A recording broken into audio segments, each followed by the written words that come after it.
Good afternoon, ladies and gentlemen. Distinguished guests, this is going to be a wonderful session. And I would like to welcome, on behalf of Jatin Paduka Mother A. Mangalam, the President of the Pure Life Society, and the Center for Spiritual Advancement, we, the organizing committee, welcome you to this wonderful lecture session. I'm Dr. Sibi. I'll be hosting this event. As the name of this lecture implies, today, remember and honor the founder of the Pure Life Society, Swami Satyananda, a great scholar and philanthropist who led a spiritually enlightening journey and helped thousands of people in Malaysia and all over the world. This is our 13th memorial lecture, and we are privileged to have 4 eminent and famous speakers with us today. Dato Halima Muhammad Said, President Richard Ho, Dato Lechmanan, and Dr. Amir Farid Ishaq. The theme of the topic they will be speaking on is Beyond the Golden Rule. Before we proceed, let us begin with a prayer, which will be recited by Meera Gobinath.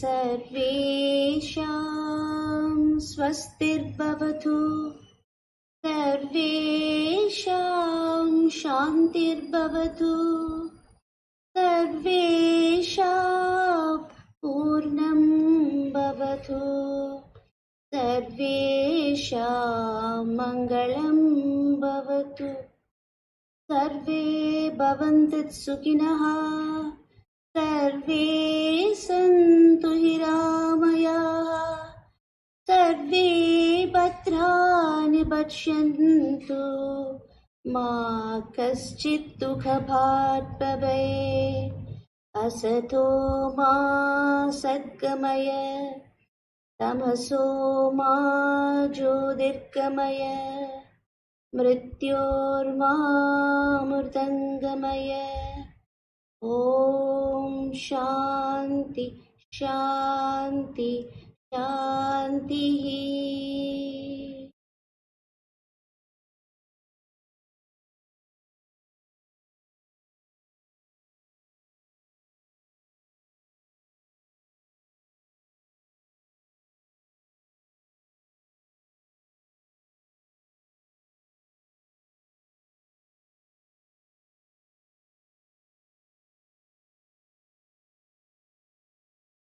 Okay.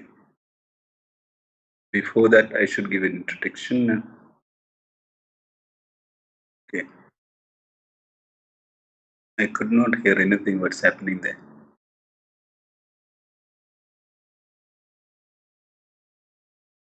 Thank you.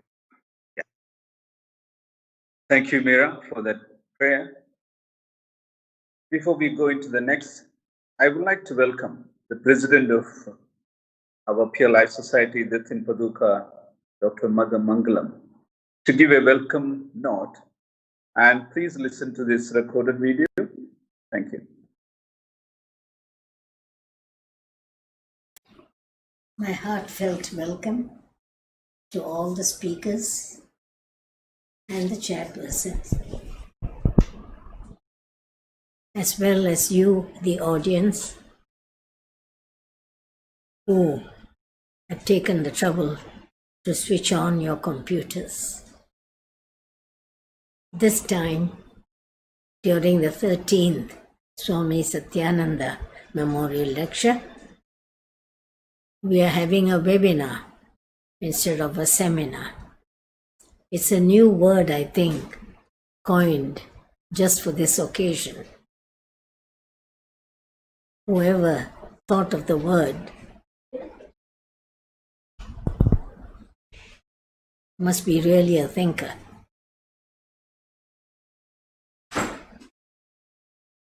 The title is not just the Golden Rule.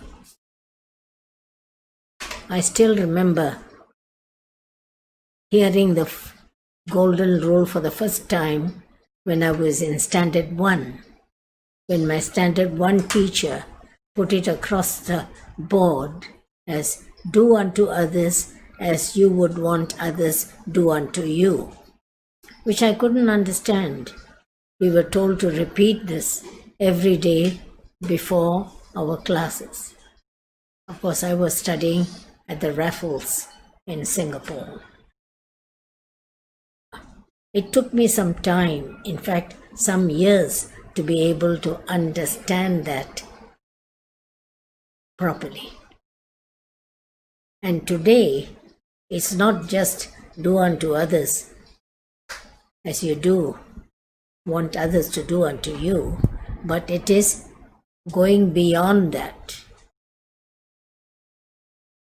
And I'm happy about this title, which we will have erudite speakers speaking on it at this 13th Swami Satyananda Memorial Lecture of 2020.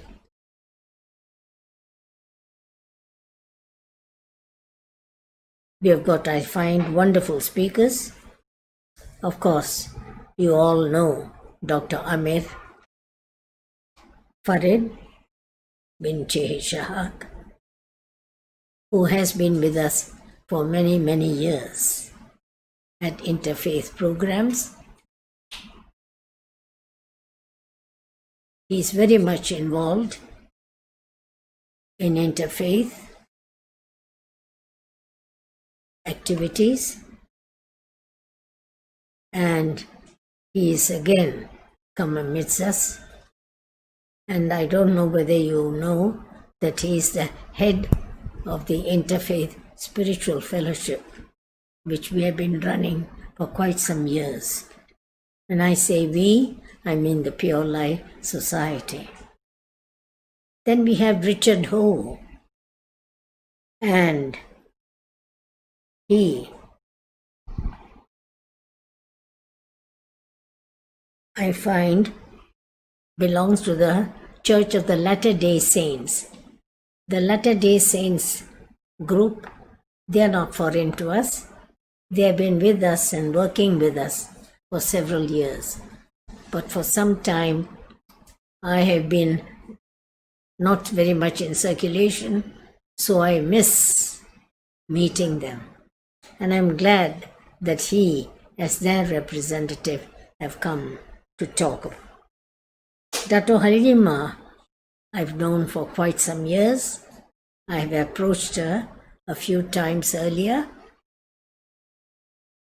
And Dato Lakshmanan Ramata, I find, belongs to the Brahma Kumaris, though I do not know him and have not yet to meet him. But I know the Brahma Kumaris who have been working with us since their advent in Malaysia.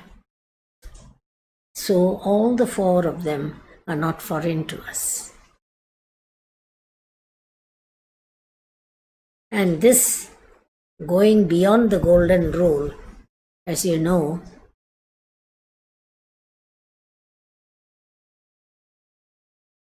may puzzle certain people.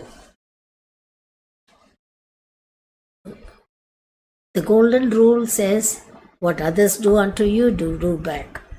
Or it is just give and take between two parties. Whereas when you go beyond, whether people help you or not, still you go on, go further than the golden rule to be able to do good for the country. And such people are people like Mahatma Gandhi, Abraham Lincoln, and we have amongst us, in fact, he was with us, Swami Satyananda, who established the Pure Life Society with all its charitable works. So these are instances where people have gone beyond the golden rule. Of course, I do not want to take the place of the speakers because they are supposed to speak on it. And here I end my talk in this. I don't like to waste too much of your time before the computer. It's not a hall where drinks are provided, and when you have breaks, it's quite a long sit. And here I end my introductory talk to you. Thank you very much for listening to me.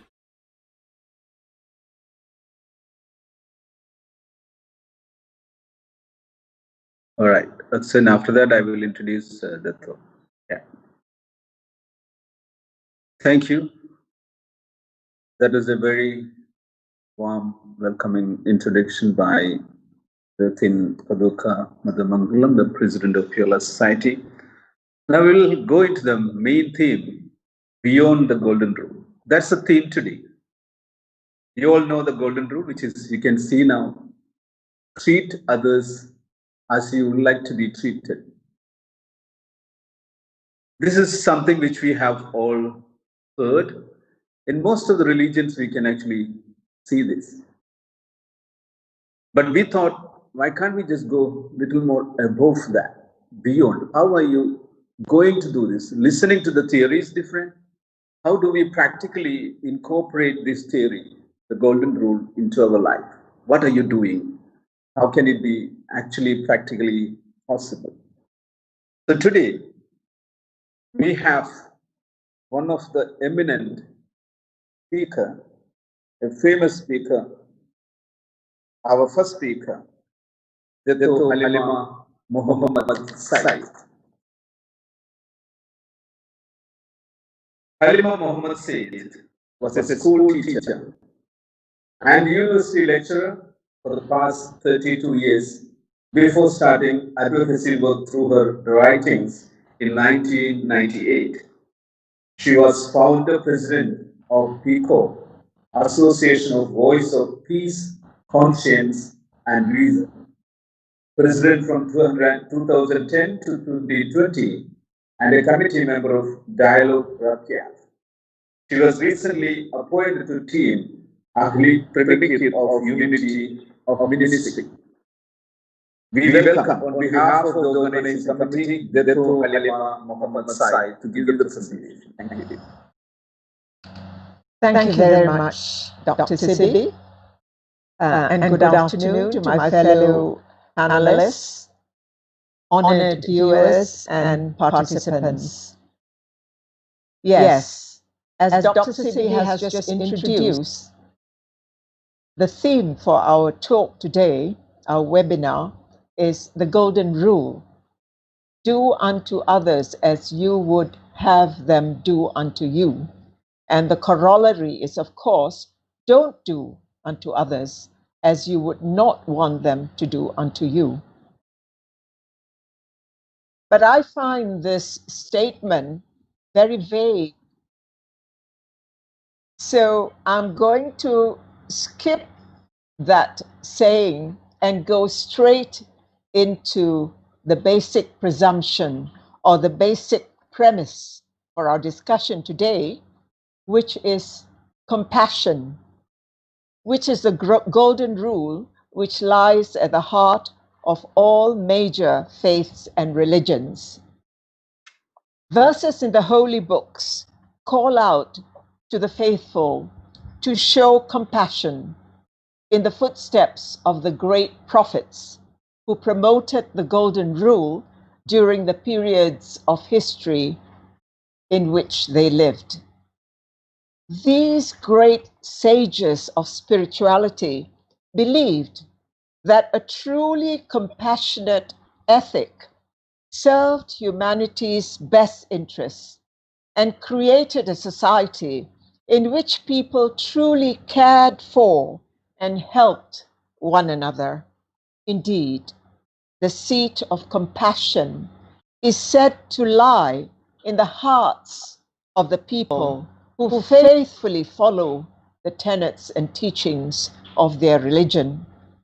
So, in Islam, you have two words in Arabic, rahmah for compassion and ihsan for benevolence. In Christianity, you have compassion and love, two much used words in the Bible and other holy books. In Buddhism, you have karuna and maitri, and in Hinduism, daya and anukampa. In each of these major belief systems and others that I have not mentioned, compassion is spoken about in the same context as love, the two reinforcing each other as the spiritual essence of humanity. But I also have a problem with the word compassion itself. All right? Now, the concept of compassion in itself is a heavy weight. That is, it is loaded with meaning and needs to be made easier for you and me, for all of you out there. For the average person in the street, it must be made easier for people to understand. Many of us seem to think compassion means feeling pity or sympathy for others. For example, if we see a beggar in the street and feel sorry for the man, we think we have compassion. Or if tears welled up in our eyes when we see stateless refugees in dire poverty, we think we are being compassionate. Is that enough? Now, it's because our mind has been stirred up to understand the plight of these disadvantaged people. And secondly, we feel sorry for them and sympathize with their predicament. Does this really show we have compassion? I would like to suggest that this is just a beginning of our heart's journey towards nurturing much deeper emotions. So together, you and I, let's try to decipher the meaning of compassion. Now, the word itself, compassion, is derived from the Latin and Old French word compati, meaning to feel with the other. It literally means to suffer together, to suffer with one another. Through our faiths, we are urged to be compassionate, that is, to feel for the suffering of others. This comes out of the realization at a deeper, more profound level that we are all part of the same humanity and share the same human fate. Compassion alludes to kindness and sympathy, but there is something deeper, something even more profoundly powerful in its meaning. It is grounded in the spiritual sense of humanity, the love for our fellow humans. So how does this actually translate into human attitudes and behavior? Among emotion researchers, I'm like a lay researcher. I'm not a psychologist or a psychiatrist, but I do observe human emotions. And most of the time, I'm right. Among emotion researchers, compassion is defined as the feeling that arises when you are confronted with another's suffering and feel motivated to relieve that suffering. That second part is important. You feel motivated to relieve the suffering. This is where compassion differs from other words it is commonly associated with. Words like empathy, sympathy, altruism, charity, even kindness and tenderness, all of which mean the ability in varying degrees to feel, understand, and relate to another person's pain as if it is your own. Compassion is more than this. It involves the deeper desire of wanting to reduce or remove that suffering. The spirit of the word compassion is synonymous with doing or acting to alleviate the suffering of others. These quotes from the holy books help to break down the meaning of compassion into its associated concepts. We feel compassion in our hearts, which we translate into acts of humanity. In the Quran, in the name of God, the most merciful, the most compassionate. Indeed, Allah enjoins justice and the doing of good to others and giving like kindred. And indeed, Allah is with those who are of service to others. In the Christian holy books, but you, Lord, are a compassionate and gracious God, slow to anger, abounding in love and faithfulness. Be kind to one another, tender-hearted, forgiving one another, as God in Christ forgave you. As each has received a gift, use it to serve one another as good stewards of God's varied grace. In Buddhism, in compassion lies the world's true strength, a generous heart, kind speech, and a life of service and compassion are the things which renew humanity. Pity arises when we are sorry for someone. Compassion is when we understand and help wisely. That's from Buddhism. In Hinduism, when you feel the suffering of every living thing in your heart, that is consciousness. When a person responds to the joys and sorrows of others as if they were his own, he has attained the highest state of spiritual union. Cherish compassion, not just as a position or an emotion, but as a foundation to your humanity.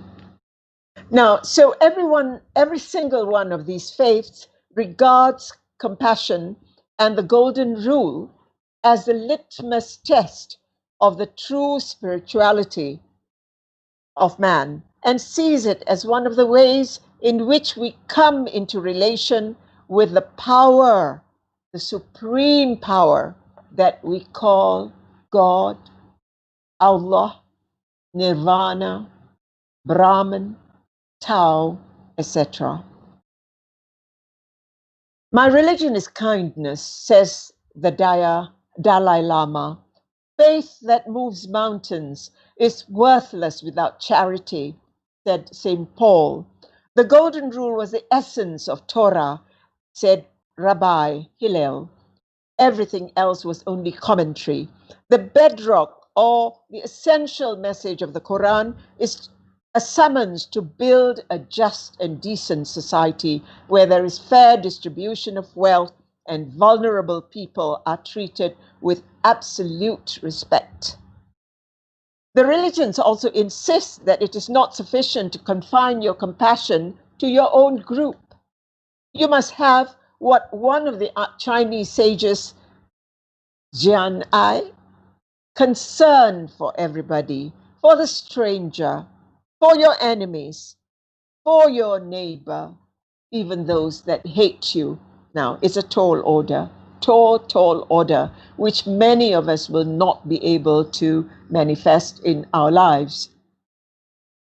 Now, but, when the Bible commands that we love a foreigner, it was not speaking of emotional tenderness, but love in a broader sense of respecting the relationship with other nations, with other people, being loyal to a principle, to an ideal, to a philosophy. In our global world, everybody has become our neighbor, and the golden rule has become an urgent necessity at the individual, community, and societal levels. Now, let me go into the individual bit. Now, from young, most of us are exposed to religion and practice it in different ways. Some of us are taught the rites and rituals of our religion, memorizing lines and verses from the holy books. I'm sure you remember the Quran or Bible reading classes you attended, either at home or in the mosque, church run by religious teachers. When I studied at the convent in Seramban, convent school, I wasn't a nun, by the way, I just studied at a convent school, the girls attended catechism classes run by Catholic nuns that provided exposure to formal texts, the Bible. In Form 3, I took scripture as an examination subject and studied the New Testament of St. John. Here I learned about the love and compassion showed by Jesus Christ and his disciples and the miracles that ensued. We learned the miracles by heart in order to score top marks, and I managed to get an A. Right.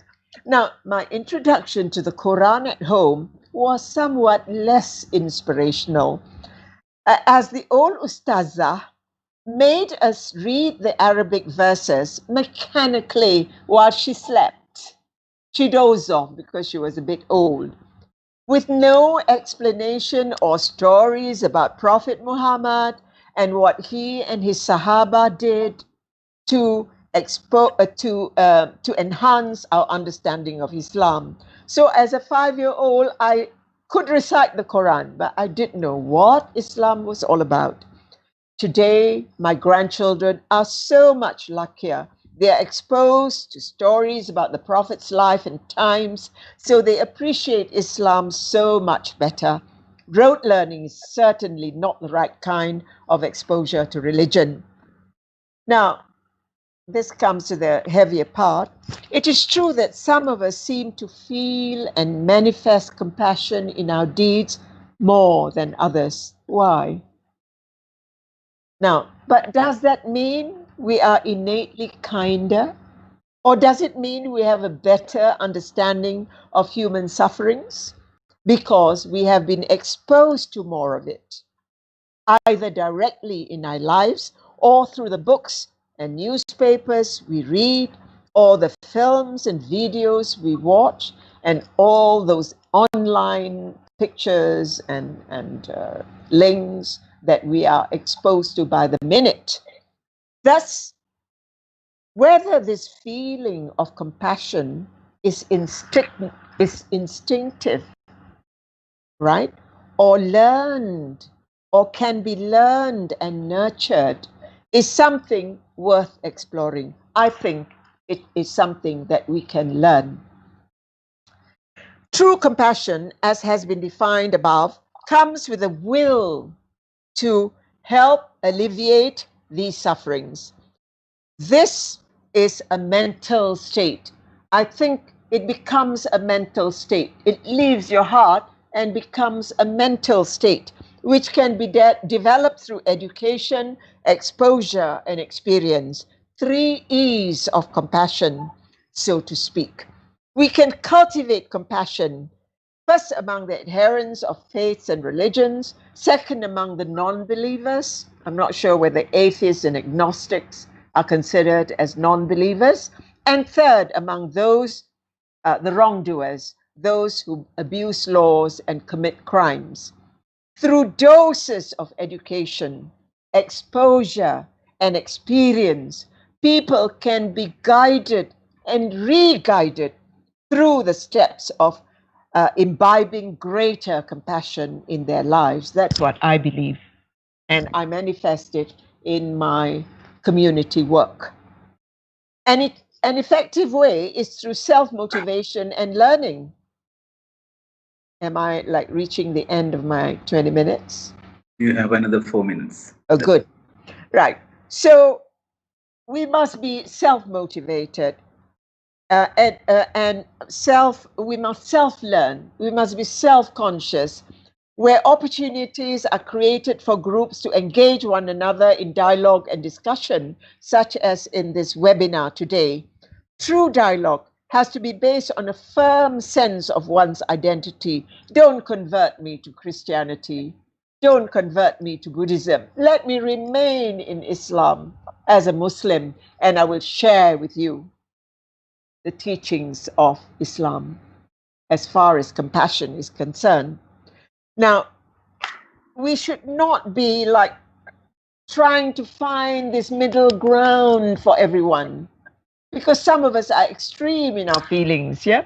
So we should allow all kinds of views and perspectives, and we need an enlightened moderator to mitigate the interaction, like Dr. Sibi, yeah? Right. So for youth and young children, it may be more effective to show them relevant scenarios in the community where role models of like their favorite pop singers and media personalities who run charities and community projects to help the disadvantaged, they can demonstrate the work they do. Then these young people can then be encouraged and assisted to help set up small, meaningful projects to help those in need. That's when their compassion will be nurtured. Now, but there will be critics, yeah? And the criticism may be that these charity efforts can themselves become mechanical, such as the gifts doled out to orphanages and old folks' home during Ramadan and Christmas. Admittedly, raising funds and sponsorships can be mechanical, even opportunistic for some. But along the way, there will be people who are truly kind-hearted and compassionate, or those whose hearts open up when they see the suffering and pain of people who are their age, their contemporaries. They will then realize how blessed they are. Now, the last part is on how to nurture a compassionate and caring society, which I feel that some of my other co-panelists will delve into.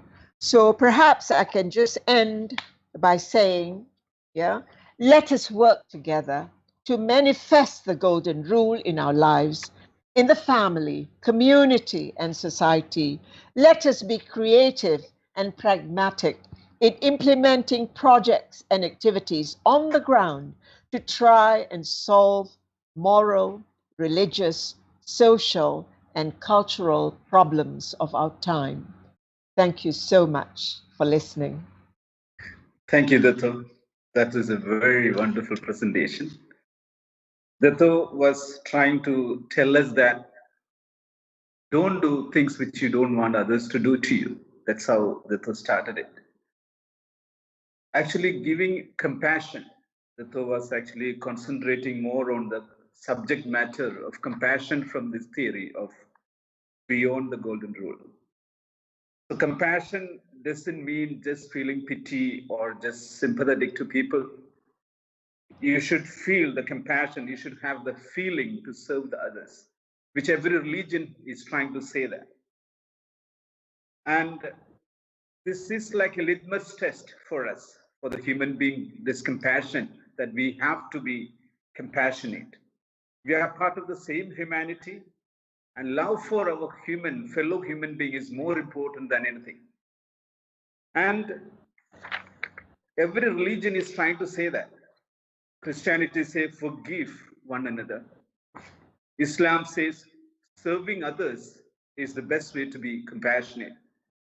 And having a generous heart is what Buddhism is trying to talk about. And Hinduism is talking about feel the suffering of others.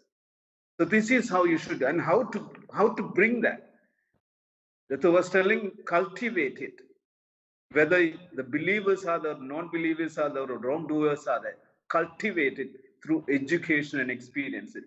Even if you're doing a charity show, there will be some people who are kind-hearted. They will teach you what is true compassion. That was a very wonderful. presentation. Thank you. Let us go to our next speaker, President Richard Ho.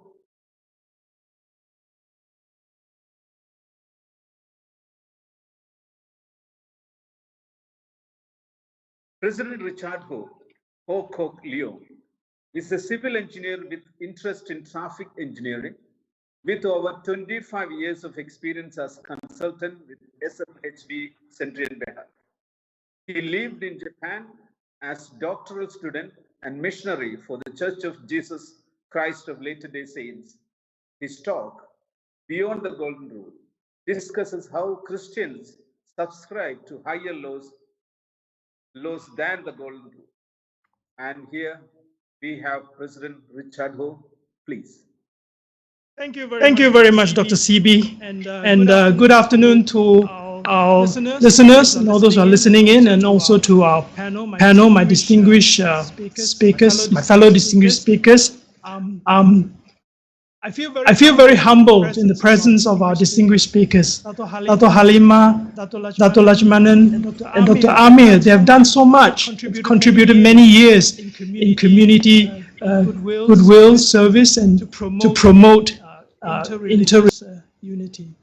And I feel very humbled to be in their presence and to share this platform with them. As the theme suggests, the golden rule, a simplistic definition of that would be to do unto others what you want them to do unto you. And I will share the views of that from a Christian and the teachings of our Lord Jesus Christ. Now, Jesus Christ also taught this golden rule. He said, "All things whatsoever ye would that men should do to you, do ye even so to them, for this is the law and the prophets." Now, during the time of ancient Israel, the Jews, before the time of Christ, they practiced the law of Moses. During the time of Moses, immediately after the 10 Commandments, God revealed a whole series of laws and commandments, which we now call the Mosaic Law. During Christ's mortal ministry, the law of Moses had been at the foundation of Israelite religious and social life for over 1,000 years. Many people think of the law of Moses as being summarized by the requirement of, I quote, eye for an eye, tooth for a tooth, close quote. They picture it only as a tit-for-tat system of fierce retaliation and brutal punishment. At the advent of the Savior, when he was on earth and during his mortal ministry, he taught in his monumental Sermon on the Mount, I quote, "You have heard it was said, eye for eye and tooth for tooth. But I tell you, do not resist an evil person. If anyone slaps you on the right cheek, turn to them the other cheek also. And if anyone wants to sue you and take your shirt, hand over your coat as well. If anyone forces you to go 1 mile, go with them 2 miles. Give to the one who asks of you, and do not turn away from the one who wants to borrow from you." So in these passages taken from the book of Matthew, Jesus Christ revokes the eye for eye principle and calls his followers to a higher standard of love and forgiveness. Now, in what I just read, Jesus Christ mentioned 2 things. He mentioned about going a 2nd mile, and he mentioned about turning the other cheek. Maybe we could look at what these things really mean.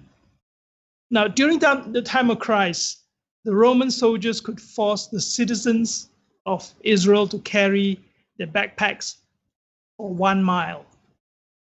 Apparently, this practice started with Cyrus the Great, the king of Persia, who invented the postal system to carry letters and documents from one place to another.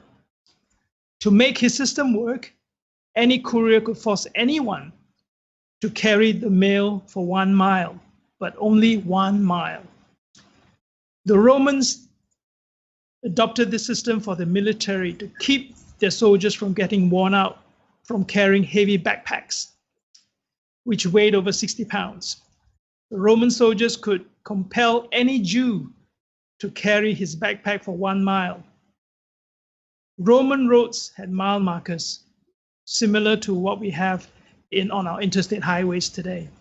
So it was easy to know where 1 mile started and the other one ended.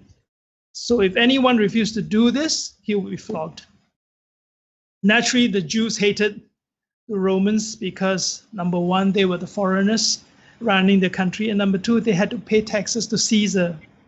So carrying a Roman soldier's heavy backpack for a mile added to their hatred. Now, the distance was actually 2 miles because he had to carry it 1 mile to wherever the soldier was going. And then he had to double back a mile to get to where he was previously. When a Roman soldier told someone to carry his pack, the Jew would have to drop everything he was doing and go out of the way to obey the order. I'm sure the Roman soldier felt the resentment from the Jews and heard complaining from them as they carried their backpack. Now, Jesus said, "Not only do I want you to carry 1 mile, I want you to carry it an extra mile." Now, that would actually be 4 miles then, 2 miles there and 2 miles back. Unfortunately, our modern day Italian friends do not ask us to carry their heavy backpacks for them anymore, but the principle applies to every area of our lives, in our relationships, at school, at home, at our jobs. Jesus Christ calls his disciples to go the extra mile, going above and beyond what is required of us. Imagine a stranger comes up to you and say, "Can you help me carry my pack?" And say, "Oh, yes, let me do so."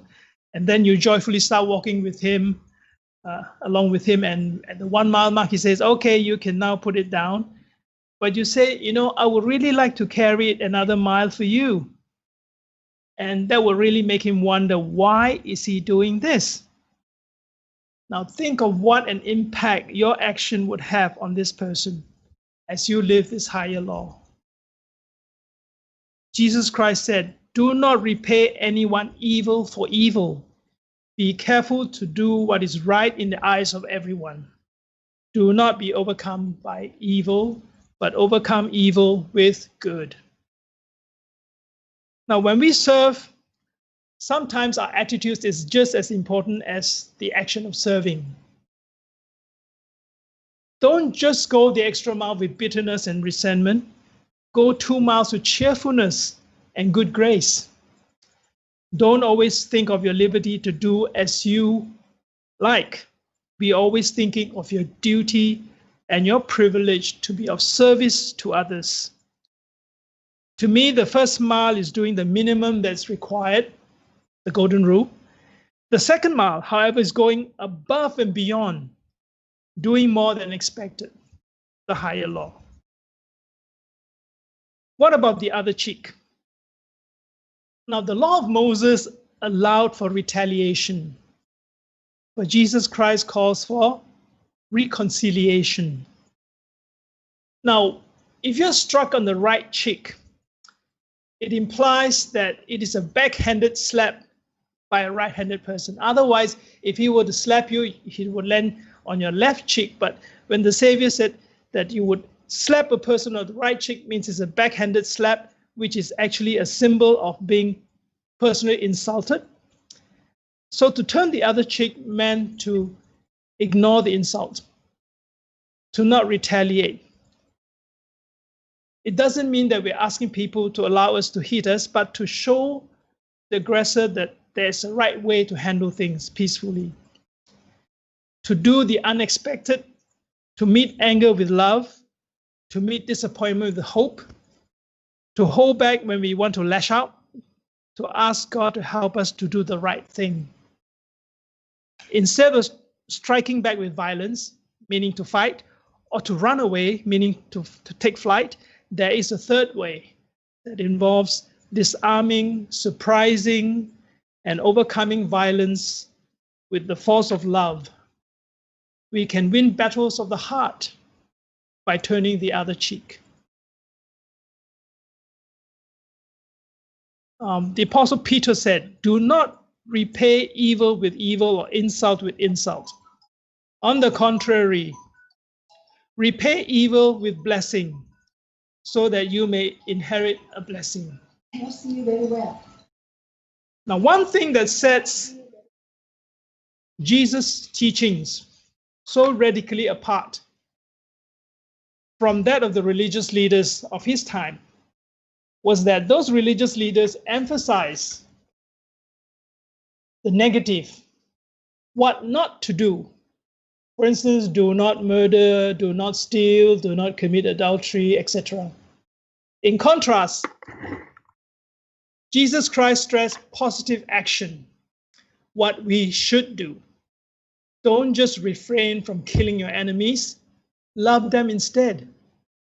For us in modern times, that might mean don't just stop judging other people, learn to encourage them instead. If you are in a position to help someone, help them. Who knows? God might just be answering that person's prayer through you. In every interaction we have with others, whether family, friends, strangers, neighbors, or even enemies, the opportunity exists to be kind and compassionate, to demonstrate humility, hospitality, and forgiveness. We live this higher law through benevolent action done for another without the expectation of reward. It is shown by actively seeking the good of those who may hate you, blessing those who curse you, praying for those who would mistreat you.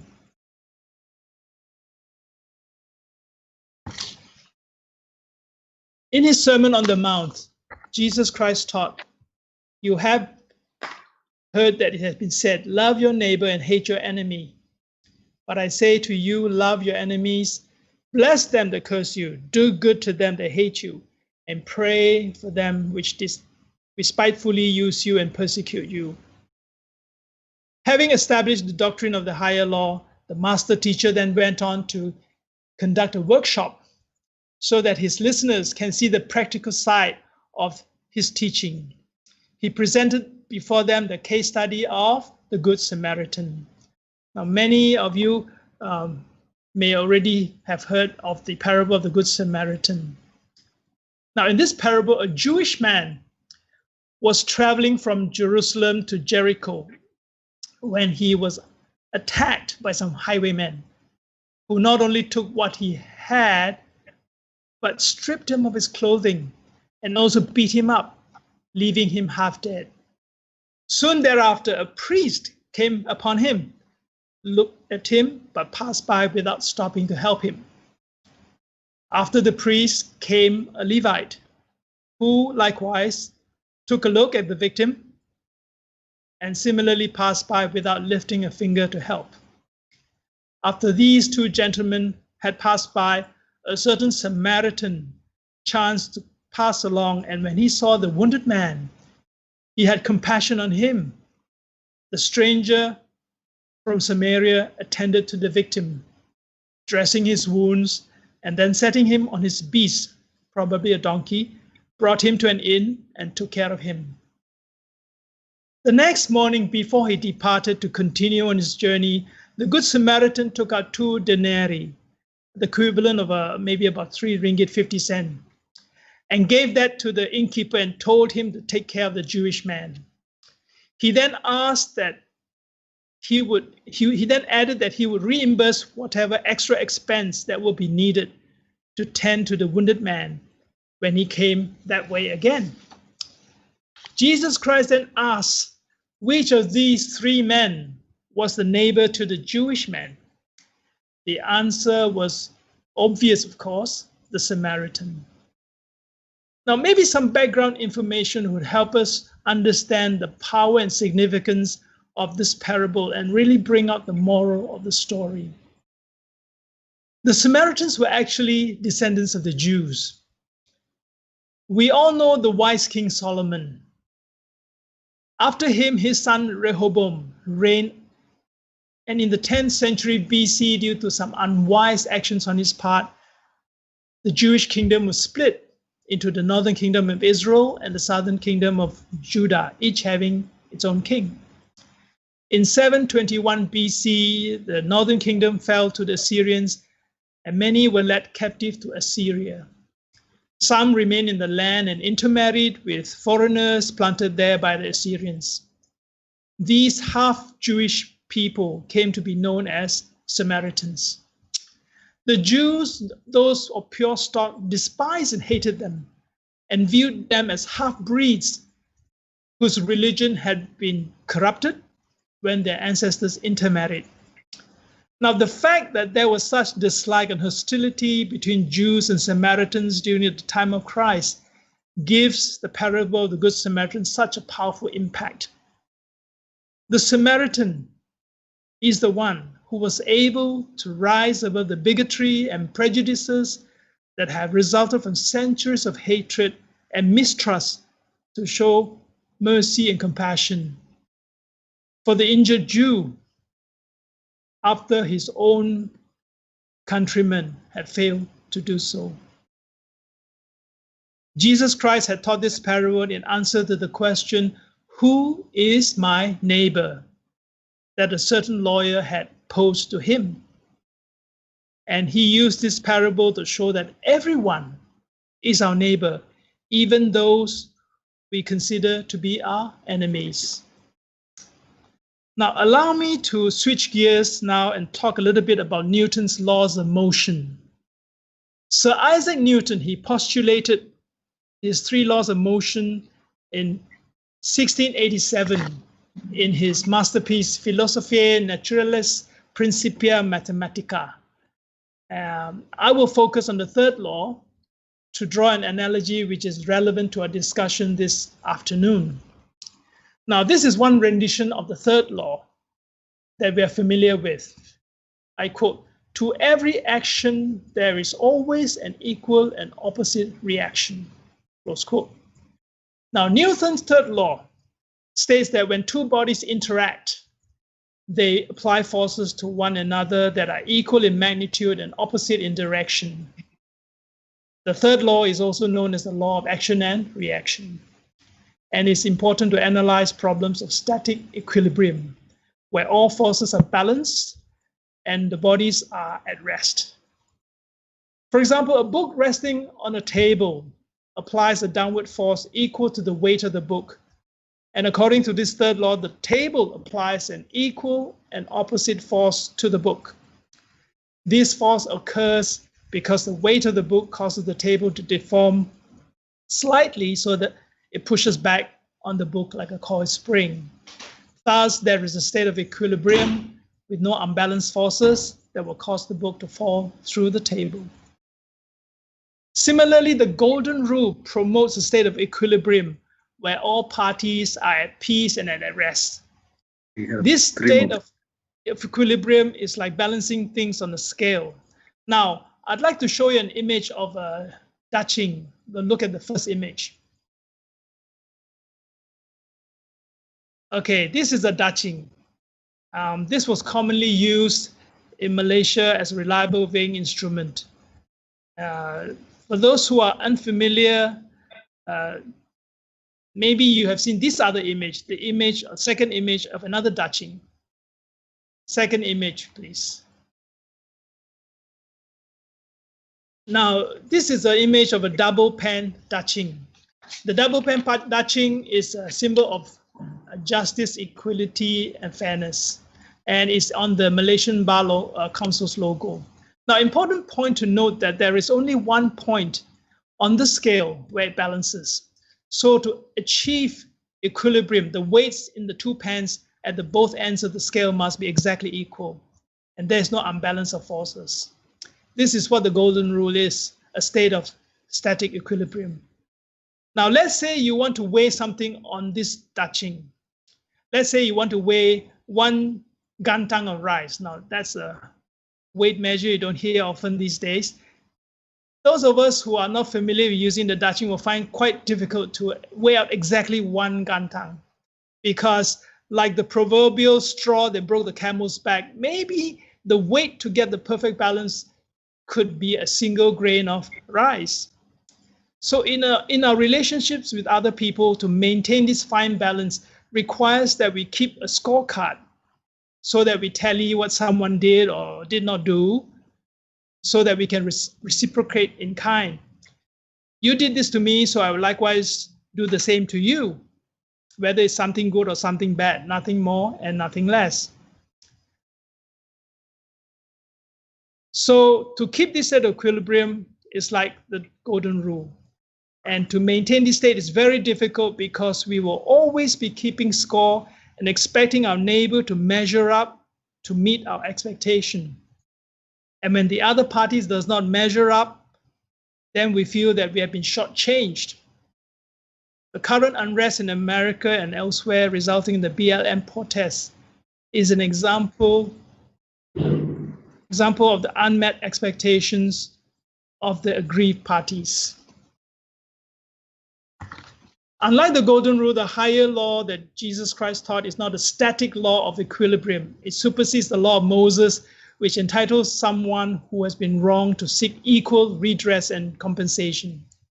With compassion and forbearance, this new law replaces the retaliatory reactions of an eye for an eye and a tooth for a tooth. President Russell M. Nelson, president of the Church of Jesus Christ of Latter-day Saints, said in reference to the law of Moses, I quote, "If we were to stay on that old and unproductive path," meaning the law of Moses, or the golden rule, "we would all be blind and toothless," close quote. Instead, this higher law to me is a dynamic law that allows positive feedback to promote goodwill. For example, an act of going the extra mile or turning the other cheek. Imagine the feedback on the receiver. It will certainly make him feel uncomfortable, I would say. If I was to do something bad to you and you did not retaliate, I think I would change my views about you. I would feel uncomfortable. And in the book of Romans, the Apostle Paul likens the act of doing something good, like giving food or drink to an enemy, to, I quote, "heaping coals of fire on his head," close quote. Now that is a very painful situation to be in. So the probable outcome of that is that the enemy will be so embarrassed to cause him to correct his perception of the giver, even cease to be an enemy and maybe eventually become a friend. Now, the higher law has the power to change hearts, not just minds, hearts. It has the power to reach into the inner man and appeal to the spirit that is in him. Thus, both giver and receiver are edified and lifted to a higher spiritual and moral plane. The golden rule is an important tenet that, if practiced, will promote peace and harmony in society, but it is the minimum, the baseline from which our desires and actions should originate. Jesus Christ has asked his followers to do more than just live the golden rule, that we should love our neighbors as we love ourselves. And as he taught in the Good Samaritan, everyone, even those who are our enemies, are our neighbors. Let me just quote with this one of the articles of faith of the Church of Jesus Christ of Latter-day Saints. Now, these articles of faith are articles or statements of our faith, belief, and doctrine. I will quote from the 13th article of faith, which states, I quote, "We believe in being honest, true, chaste, benevolent, virtuous, and in doing good to all men. Indeed, we may say that we follow the admonition of Paul. We believe all things, we hope all things, we have endured many things, and hope to be able to endure all things. If there is anything virtuous, lovely, or good report, or praiseworthy, we seek after these things," close quote. We live in a beautiful country. Our beloved Malaysia is a beautiful home. And if I may be allowed to quote yet another article of faith, number 11, our motherland, where we enjoy the privileges of worshiping God according to the dictates of our own conscience. and we allow all men the same privilege to worship where, how, or what they may. May we all continue to seek the welfare of our neighbors, that mutual respect, peace, and goodwill will abide with us. Malaysia memang boleh. Let us show the world that we together have managed to combat the current COVID-19 pandemic. Not only can we do that, but we as a country, as a people, can work towards seeking to do good to our fellow men, regardless of race, religion, social standing, whether male or female, young or old.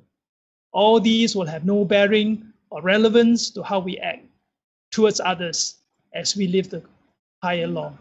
Thank you.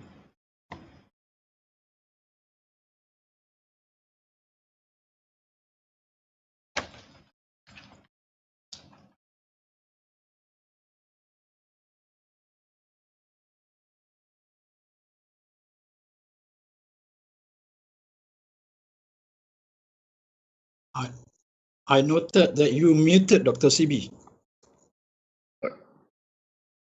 Yeah, thank you, President Richard Ho, for that wonderful presentation. He was trying to compare, President was trying to summarizing, the theory of law of Moses, the eye for eye, is not the one which we should be promoting. It should be the love of Jesus. Do not resist. Or he was telling, even when we have a kind of anger or bitterness or resentment, we should not push, or we should not actually continue growing that. And so he's telling, learn to promote cheerfulness and happiness. If anybody is asking you to travel for a mile, go for another mile. And try and learn the theory of reconciliation, not the retaliation. And ask God to help you to learn these techniques.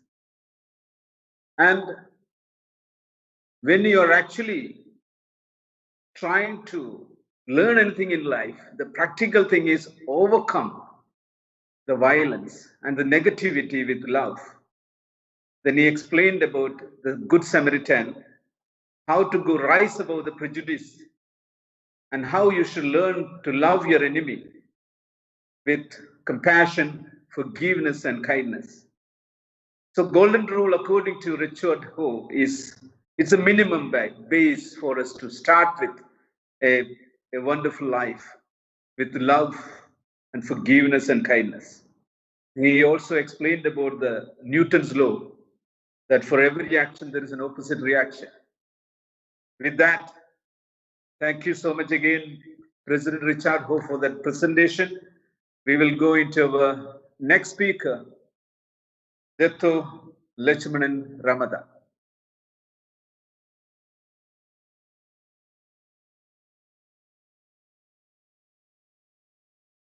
Brother Lechu is the President cum National Coordinator of the Brahma Kumaris, Malaysia. He spent 37 years learning, teaching, and researching Raja Yoga meditation and manages over 50 Raja Yoga meditation centers. He joined the Malaysian government in 1983 and was lastly Director General of the Department of Biosafety, Ministry of Natural Resources and Environment, Malaysia. With this short introduction, I would like to invite Dr. Lechmanan to give the presentation. Thank you. Thank you. Thank you, Dr. Sadhu, and also I like to take this opportunity to give my appreciation to the Pure Life Society, which I have been associated for a long time. But in recent times, I have more time to participate in the program, and therefore I really appreciate this opportunity. For me, the golden rule is as it is stated by Satyananda ji, don't do unto others what you would not want to be done to yourself. It's basically it's a law of karma. What you do will come back. What you don't do won't come back to you. But the problem is, even if you think that you have not done anything wrong, and then something wrong comes to you, the law says that that's because you have done something wrong.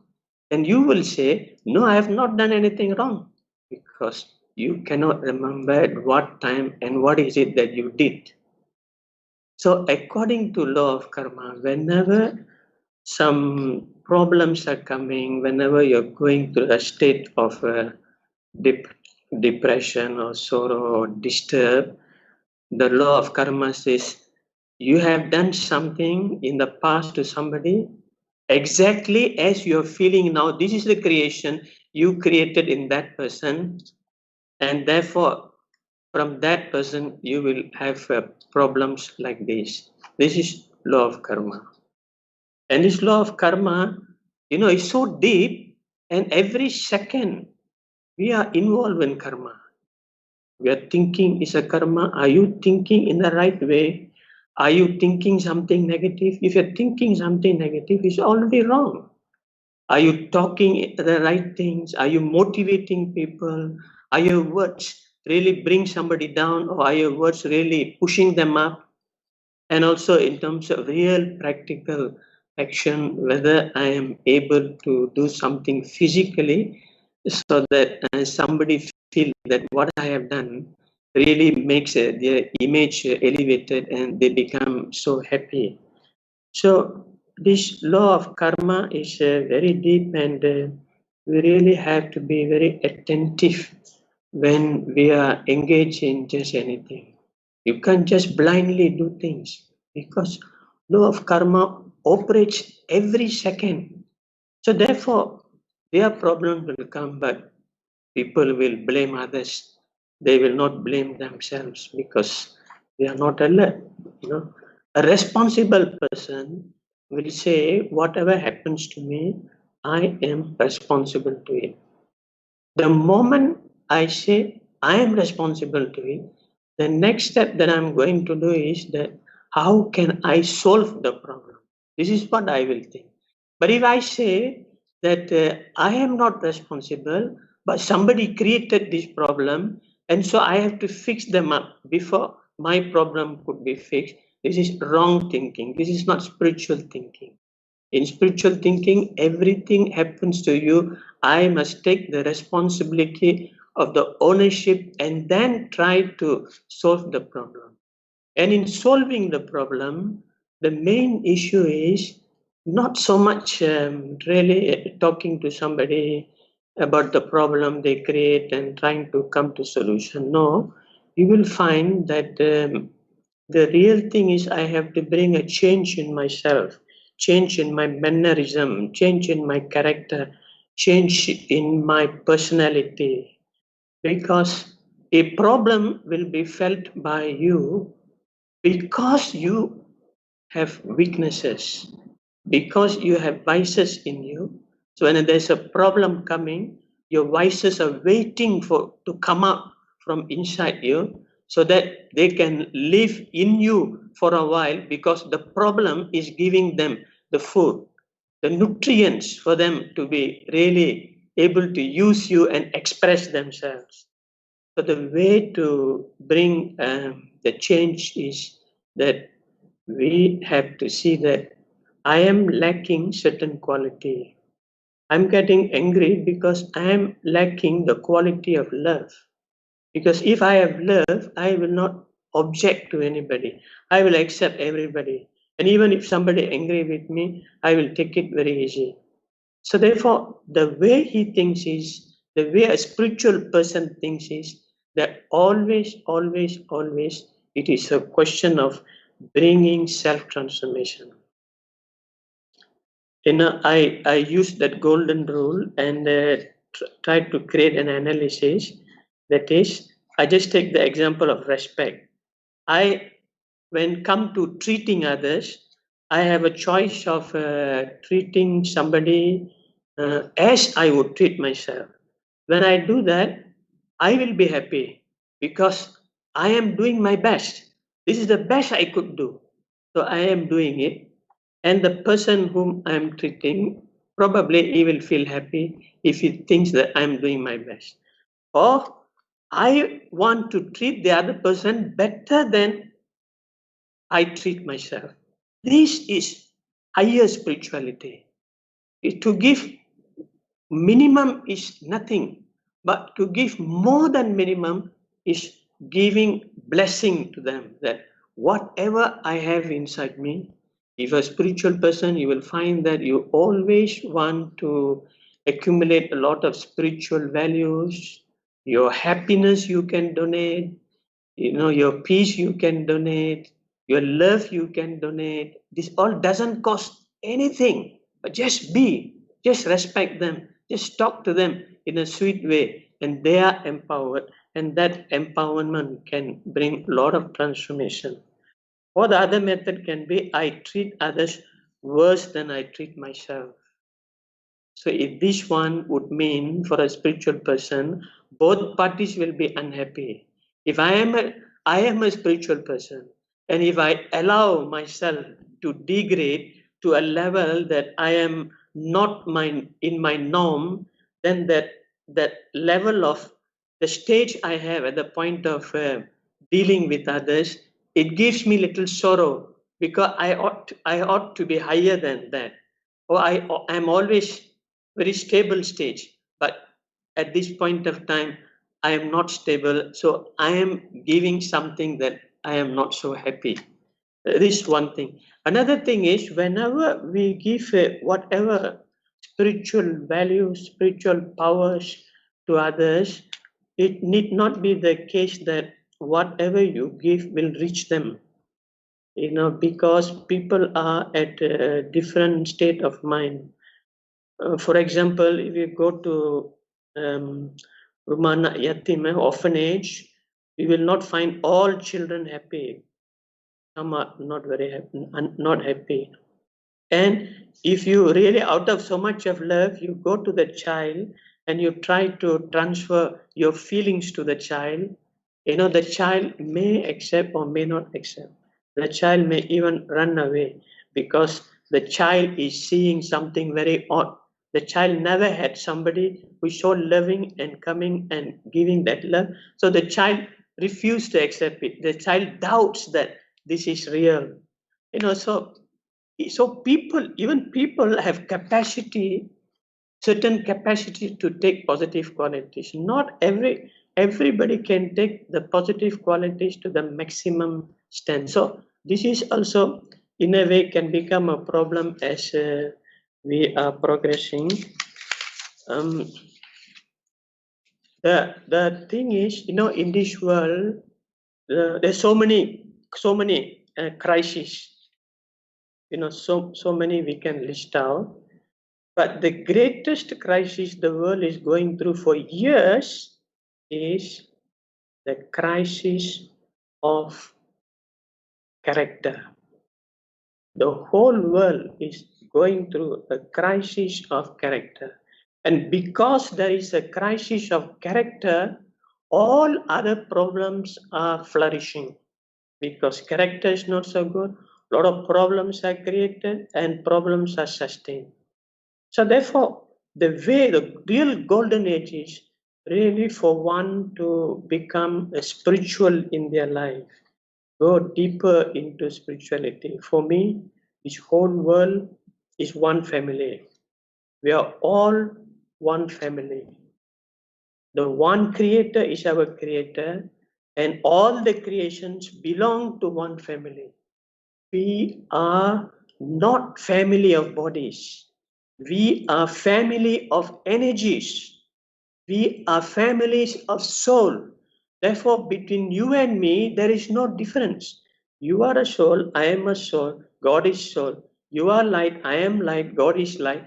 Therefore, the feelings for each other is real. And the feelings also, in terms of sharing, you are free you can give as much as you want, because we know that when we are experiencing the self as a soul, deep inside the soul, you find love, you find peace, you find power, ability to tolerate people, ability to accept people. You have no fear. You have like this. We can have so many qualities of the soul, which today many of us we don't have. Even if we don't have, we have it to a limited level only. If the test paper that comes demands a higher level of spirituality, I probably will not be able to handle that problem.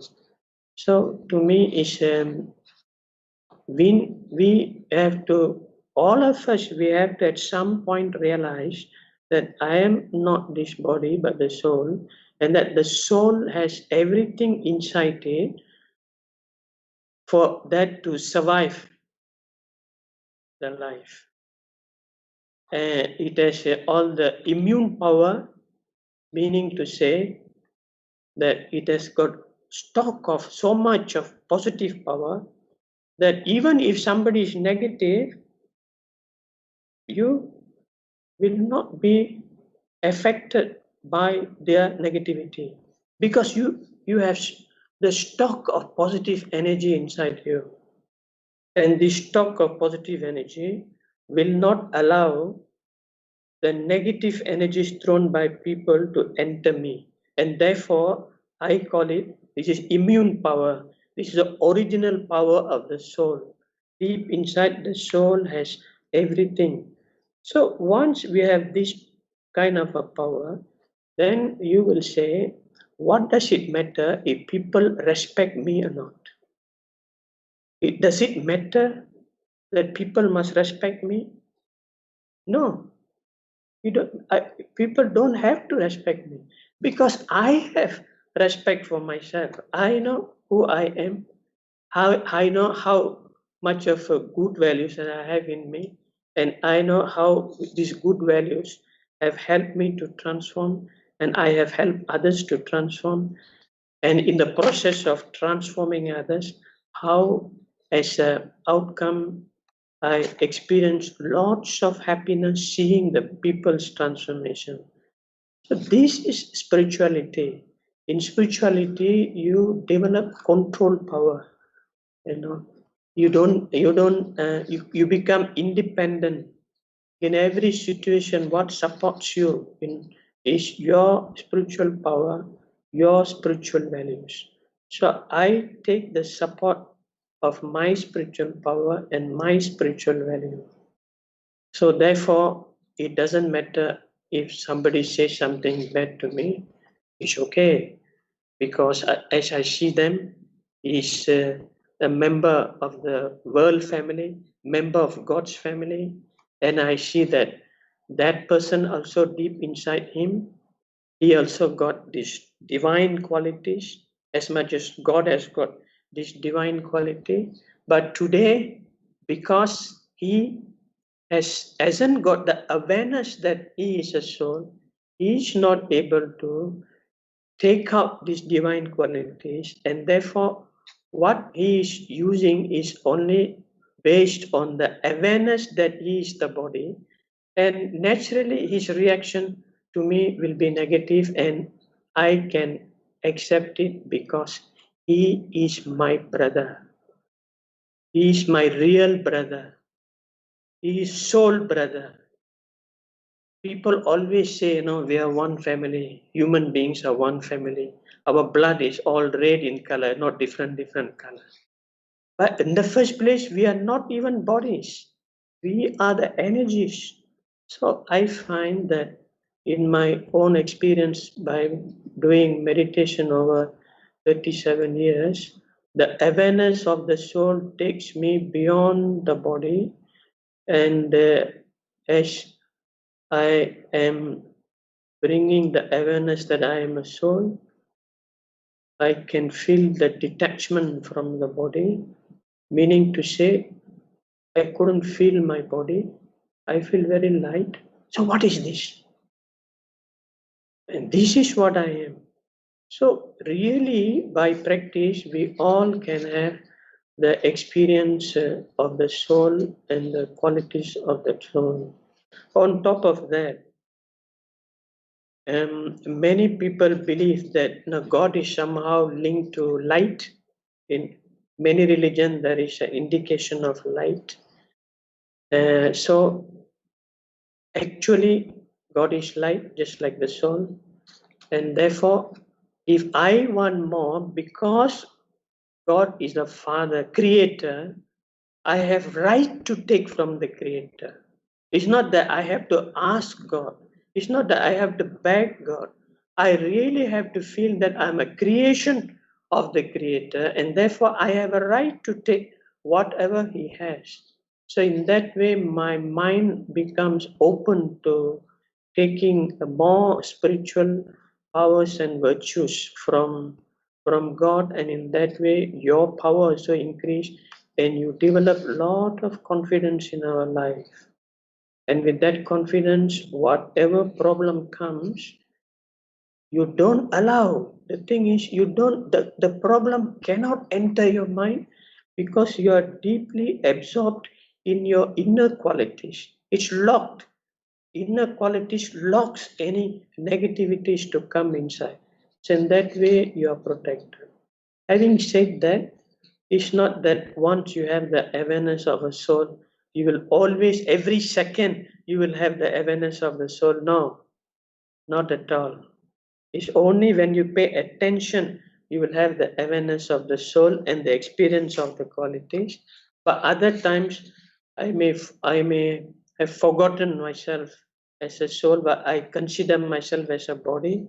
So what I will go through is go through what others are going through, which means that you will the negative forces will enter you, and you will get disturbed, and then you feel your energy is lower, and then it triggers that I have to pay that attention to boost my soul energy, and you start thinking about soul and God and God's power, and in that way you'll come back to your higher level of energy.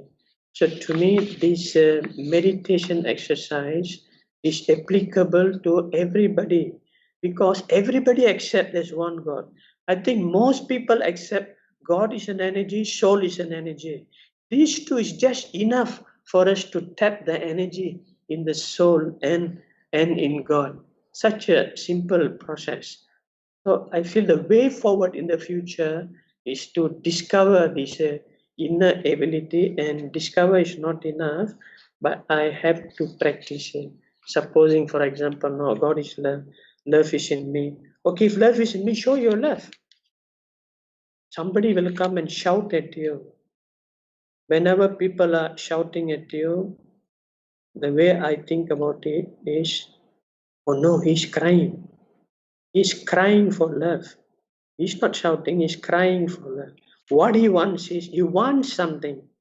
What does he want? He wants love. So if I look at him with that feeling that this person needs love, and internally I remain very stable so that I can give him that love, you find that his anger will gradually go down, and then he will become quiet. Then so this is why it doesn't matter if somebody is angry with me. It's okay, because I am not disturbed by the anger. I am very detached from the anger. So the anger doesn't bother me, but I want to help him. When somebody is angry, my feeling is I want to help him. That's also positive. So this kind of a positive attitude, positive thoughts, which anybody can create. We are not spending money, but just powerful thoughts. The world needs powerful thoughts. Even for environment, the environmental deterioration can be stopped by we having powerful positive thoughts for the environment, and things will change. So the way forward for future is that we have to become spiritual. only by being spiritual we can find the total solution for the world. For me, my aim and objective is I want to be happy. And I want to share my happiness wherever I am, with whoever I am, whether they accept or they don't accept. Let me feel that my energy is being spread everywhere and it fills everywhere, and somebody somewhere is experiencing the positive energy from me. This also doesn't cost anything. So our own transformation can bring a lot of transformation in others. For example, in your family, if you don't have good relationship with somebody, every time that person looks at you, he feel very disturbed, and you can't talk to them, but they are not prepared to talk. But if you deep inside you, if you maintain that feeling of love very quietly, and then visualize in your mind that not only you are full of love, he also, being a child of God, he has got the real love deep inside him also. So therefore, when I am able to send my radiation of love to him, that helps him to take the power of love from inside him. And if you leave it for some time, if you really try this exercise for some time, you find that people change just by our good wishes, pure feelings, and giving that company. So spirituality is really very, very important. Now, on top of that, I like to share some of the points. What can make us always positive and having the attitude of wanting to give. Yeah. Okay. We should respect everybody, irrespective of their behavior. And we cannot impose the law, you have to change. No. You can only impose a law, I have to change. He will not change. So let me change myself. In life, we should give, and give. Not take, and take. Take means begging. Because you are a child of God. You have the right to take from God. Why you want to take from people? Taking people create karmic bondages, create problems. We should take from God that will last us forever. So always check that I want to become a virtuous person, and always also think that don't have bad feeling for others and bad feeling for you. So I hope that this little highlight on spirituality towards solving problems will be of some benefit to all of you. With that note, I thank you, thank you, thank you.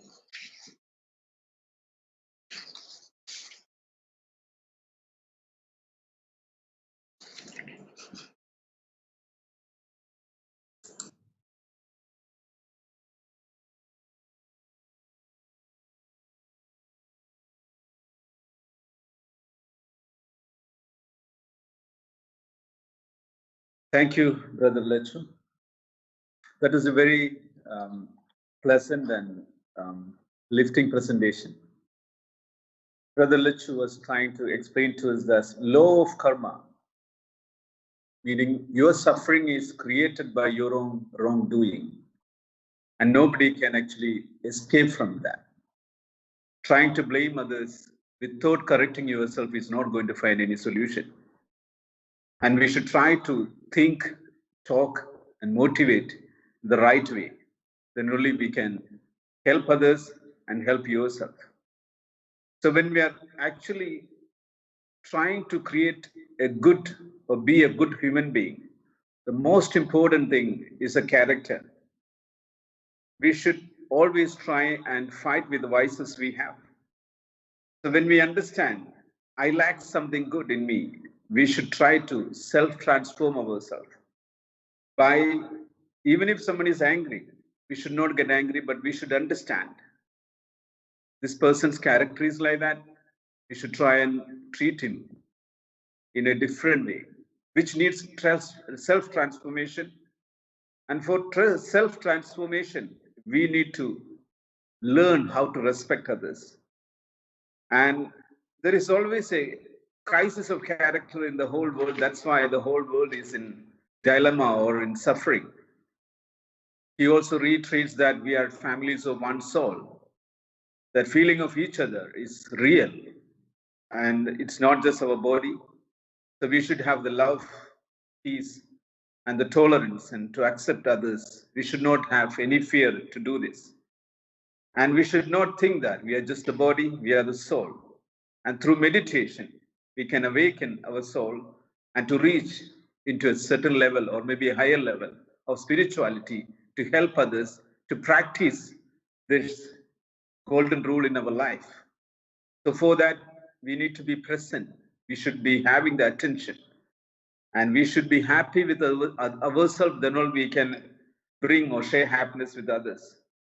And to achieve this, we should have a good character and we should meditate, and we will be able to do that. And through his years of experience of meditation, he is practicing how to respect others, even if the other person do not have any respect for you.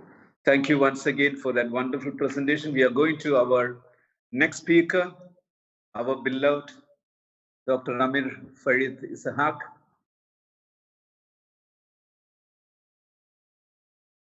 Dr. Amir is the chairman of Interfaith Spiritual Fellowship, which is a branch of Pure Life Society, and he has been the chairman from the year of 1999, and we are all working under him, and we are learning so many good things from him on spirituality and love. He served on the Global Council of United Religions Initiative, which is URI, from 2006 to 2012, and on the National Interfaith Committee, which is JKMPKA, from 2010 to 2019. He has participated in many interfaith events locally and globally. He is also active in several Islamic and community NGOs. He is a medical consultant, and we are very happy to invite our chairman to give his presentation. Dr. Amir. Thank you very much, Dr. CB. And good afternoon, everyone. A special hello to my fellow speakers. Assalamu alaikum warahmatullahi ta'ala wabarakatuh. May the peace and mercy and the grace of God be upon all of us. Please allow me to do my presentation through a PowerPoint presentation, because hopefully you will retain more of what I would like to share instead of looking at my face, because I'm not as beautiful as Dato' Halimah.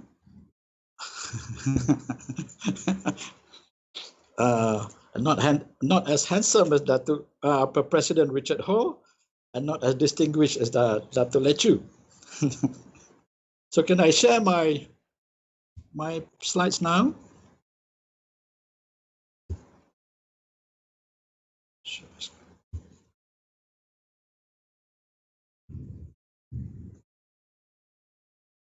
It's not coming out. Are you seeing my PowerPoint? No? No? We can see the presentation, Doctor. You can? We can see, yeah. Yeah, we can see. Yes.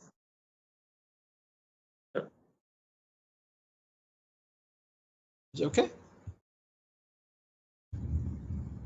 Is it okay now? Okay. So, hello everyone again. So the topic given for us to discuss is Beyond the Golden Rule. Just to remind all of us that what we are talking about, the Golden Rule, is this, and the three previous speakers has elaborated on this. Also need to know that the business people and especially the politicians have a different golden rule. with them, whoever has the goal makes the rules. That's their golden rule. But it is not what we abide by. And today we're trying to discuss the religious, the spiritual, the philosophical golden rule, which is do unto others what you wish upon yourselves, or do not do to others what you don't wish upon yourself. So what is the golden rule? The golden rule is the most fundamental common ethical denominator of all religious and non-religious belief systems on earth. Although profound in meaning, it can be easily understood because its message is simple. That is, treat others as you would like to be treated, or do not treat others as you would not like to be treated. Now, this is the basic law of peaceful human coexistence and can therefore be characterized as the mother of ethics of humankind. And the Islamic input into the golden rule is usually taken to be this hadith of the Prophet Muhammad, peace be upon him, when he said, "No one of you is a believer until he desires for his brother that which he desires for himself." And this is in line with his broader teaching. In another hadith, he said, "No one is a true believer until he loves all of humanity and all of creation." Since not all religions are represented among the speakers, I take the opportunity to share what the other religions say with regards to the golden rule. For Judaism, what is hateful to you, do not to your fellow man. What is hateful to you, then do not to your fellow man. That is the entire law. All the rest is commentary. For Buddhism, hurt not others with that which pains yourself. Christianity, we have heard, whatever you wish that others do to you, you should do so to them, for this is the law of God and the teachings of the prophets. Okay, so we know all the different versions of God tell us to love one another and to treat one another kindly. And usually we quote from the Bible, love your neighbor as yourself. There is no commandment greater than this. They will continue with Hinduism. This is the sum of duty. Do not do to others which, if done to you, would cause you pain. And Sikhism, do as you desire goodness for yourself, as you cannot expect tasty fruits if you sow thorny trees. And Confucius said, do not do to others what you do not want them to do unto you. In the Baha'i religion, choose for your neighbor that which you would choose for yourself. And Zoroastrianism, do not do unto others whatever is injurious to yourself. And Socrates said, do not do unto others what angers you if done to you by others. And I love this African traditional religion. One going to take a pointed stick to pinch a baby bird should first try it on himself to feel how it hurts. Right? All of us should keep to that principle. Whatever you want to do to others, try yourself first, especially if it's not something negative. Okay, so that's a collection of some of the teachings in line with the golden rule. Just to inform you that there is actually a golden rule day commemorated every year on the 5th of April. See, the golden rule is so fundamental, it binds our religions and serves as a guideline on how we should treat each other. It is a common thread between our teachings. And yet you have Father's Day, Mother's Day, this day, that day, but there was no Golden Rule Day. So the United Religions Initiative initiated the commemoration of Golden Rule Day on April 5 of each year. And for the recent commemoration, one of the recent commemorations, the motto was not just treat others as you would like to be treated, but also treat others and the planet as you would like to be treated. Meaning you have to be kind to the planet. You have to do good to the planet too. So this is one of the aspects of beyond the golden rule, not just think about us and each other. Think also about the other creatures. Think also about nature. Think about the Mother Earth. Okay, so back to the golden rule. Do unto others as you would have them to do unto you. But our discussion is beyond the golden rule. right? We are firmly grounded on what is the golden rule, and we all understand the wisdom behind the teachings of the golden rule. So let's go beyond that. And we have heard three previous speakers sharing their perspectives on what we should look into going beyond the golden rule. And in my perspective, the first thing to do is you need to live the golden rule, not just talk about it. The first thing is live the golden rule, that is, you walk the talk. We all know that just as truthful living is more important than knowing the truth, so is living with loving kindness more important than knowing that we should be kind to others, right? You don't go around saying, should be kind to others, you shouldn't be unkind to others. You must live like that. You must walk the talk. So the first step is to live the golden rule. Then the next thing to think beyond the golden rule is that we have many religions among us with many common teachings, and these, the common teachings, we can compile together and call this our universal values.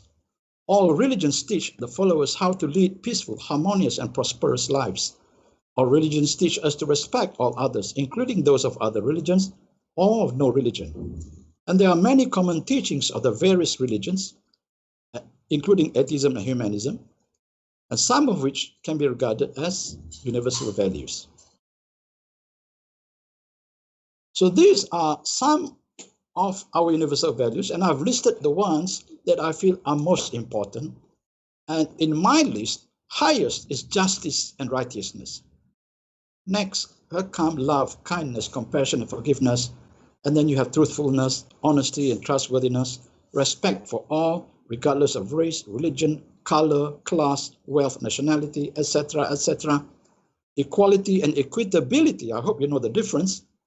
Gender equality, integrity and accountability, human dignity and human rights, freedom of religion and freedom of not having any religion, oneness of humanity, oneness of creation or oneness of nature if we don't believe in God and creation, charity and service, and ultimately, if we all abide by this and have a good character, as Dr. Lecture said, then only we can hope for peace. Right. Fortunately, many of these universal values have been compiled together into what is called a global ethic. Right? So the golden rule is one rule, but there are many other rules that if we were to implement, live these rules, and make these rules the guides to our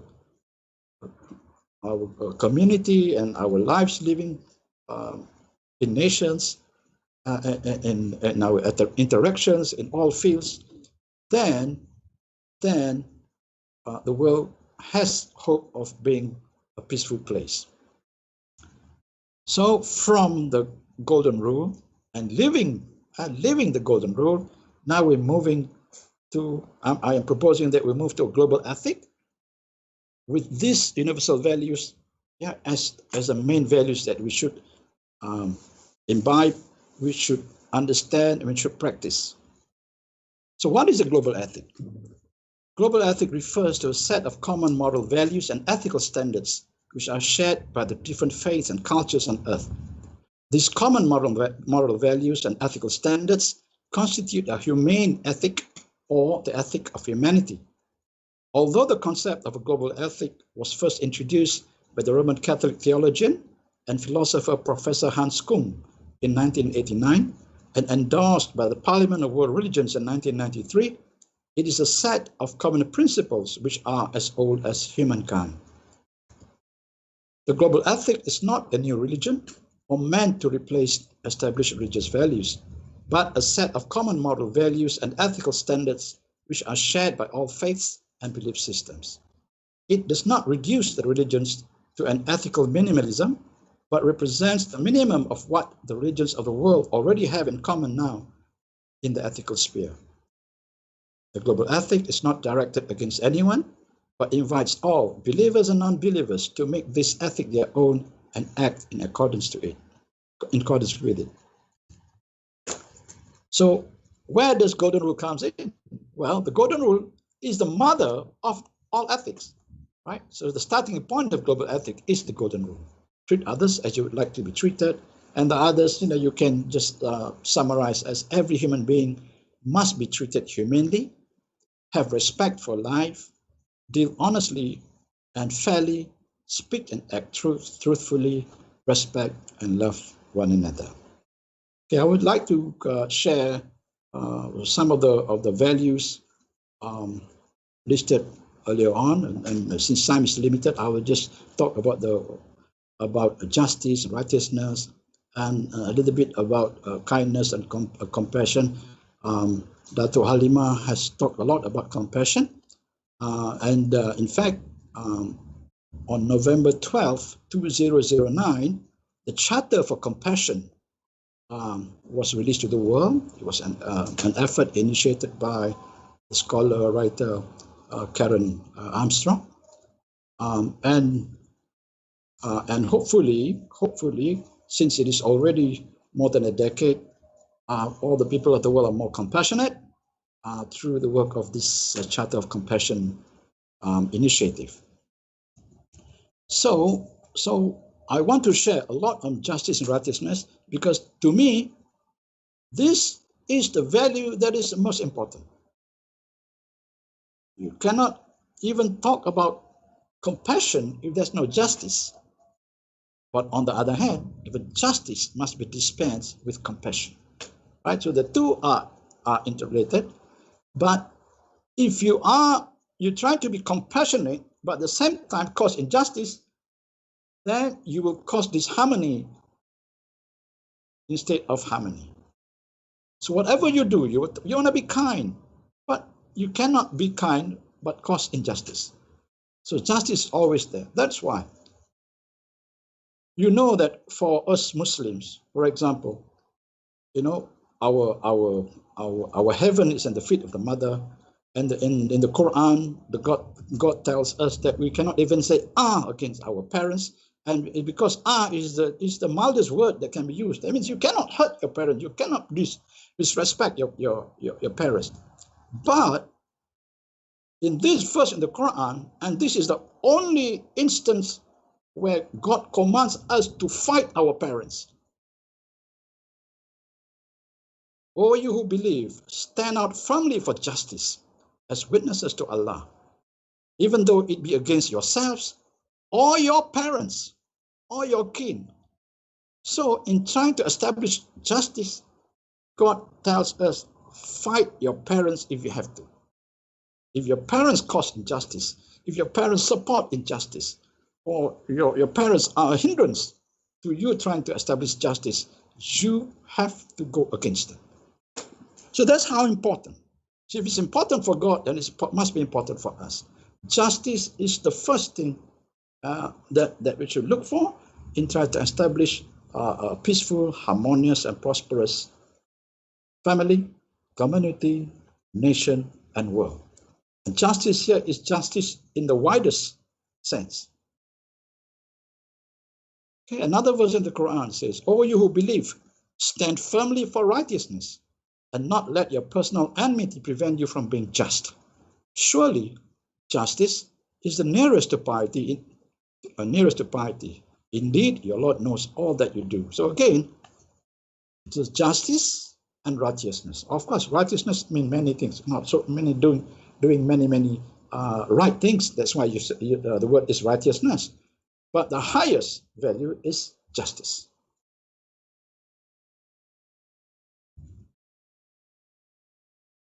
And the warning in the Quran about those who commit injustice. Whoever commits injustice among you, we will make him taste a great punishment. Right? From the Quran, chapter 25, verse 19. And this is the teaching of the Prophet Muhammad about truthfulness and righteousness. So you have to be just. You must stand firm for justice. You must support justice. You must strive for justice. You must fight injustice. And if even your parents are for injustice, you have to fight them. And if you do injustice, God warns that there's a terrible punishment for you, right? Then truthfulness is another important virtue or universal value that we all should embrace. And truthfulness leads to righteousness, and righteousness leads to paradise. So again, justice, righteousness, but you cannot be righteous without being truthful, and you cannot be just without being truthful. So all these are interconnected. Now, so much about the theory. You say, okay, Dr. Amir, you say Islam teaches about justice, but I see so many injustice among the Muslims and the Muslim communities and Muslim countries. All right? Yes, it is a fact. Justice is lacking in many Muslim countries, and definitely they get Allah's wrath.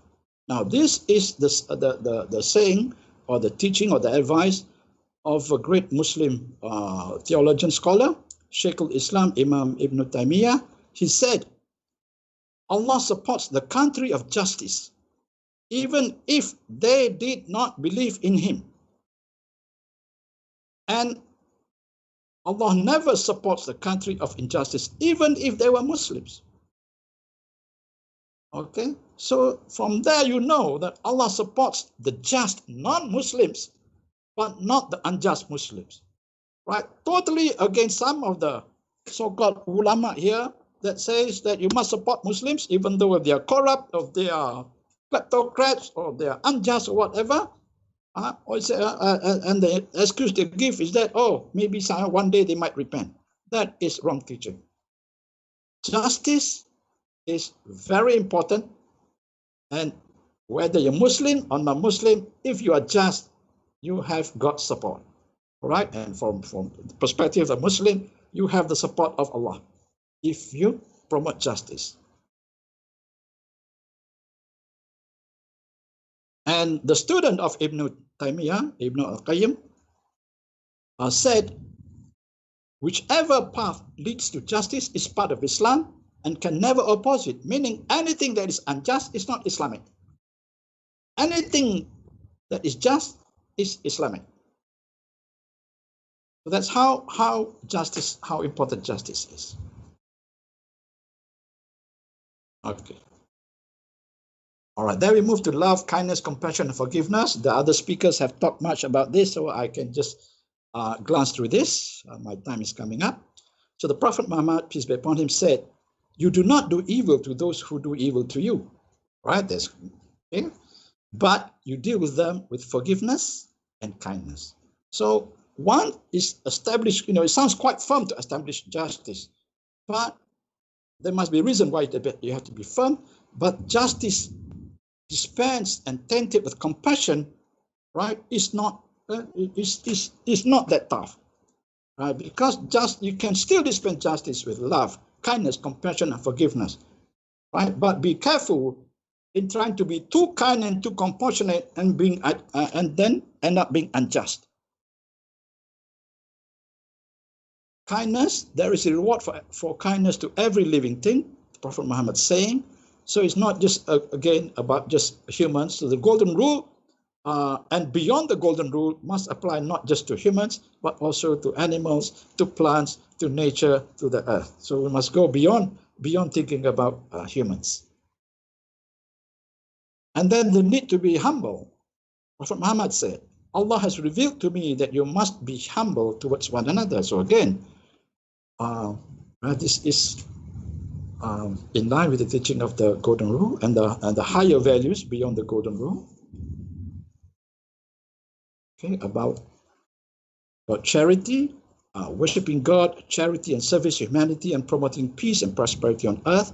So in the saying of Prophet Muhammad, in this hadith, he said, worship the merciful, that is God, feed the poor, and spread peace. Right? So these are the three highest duties for the Muslim, and if others want to follow also, it could be their highest duties also, beyond the compulsory acts that we have to do to qualify to call ourselves Muslims. We have to pray and fast and pay zakat and so on. But beyond that, what else? What else is feed the poor and spread peace. Thank you very much. I hope I hope my presentation is in line with what we wish to see beyond the golden rule. So in the sense, I hope you remember what I said about the global ethics. It is a whole list of other rules and values that I think if we practice, we can all together make this world a better place, and more better, peaceful place for us to live. Thank you very much. Salam alaikum.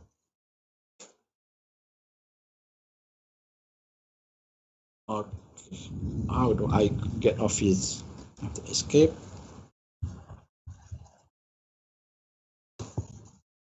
I have to stop sharing, right?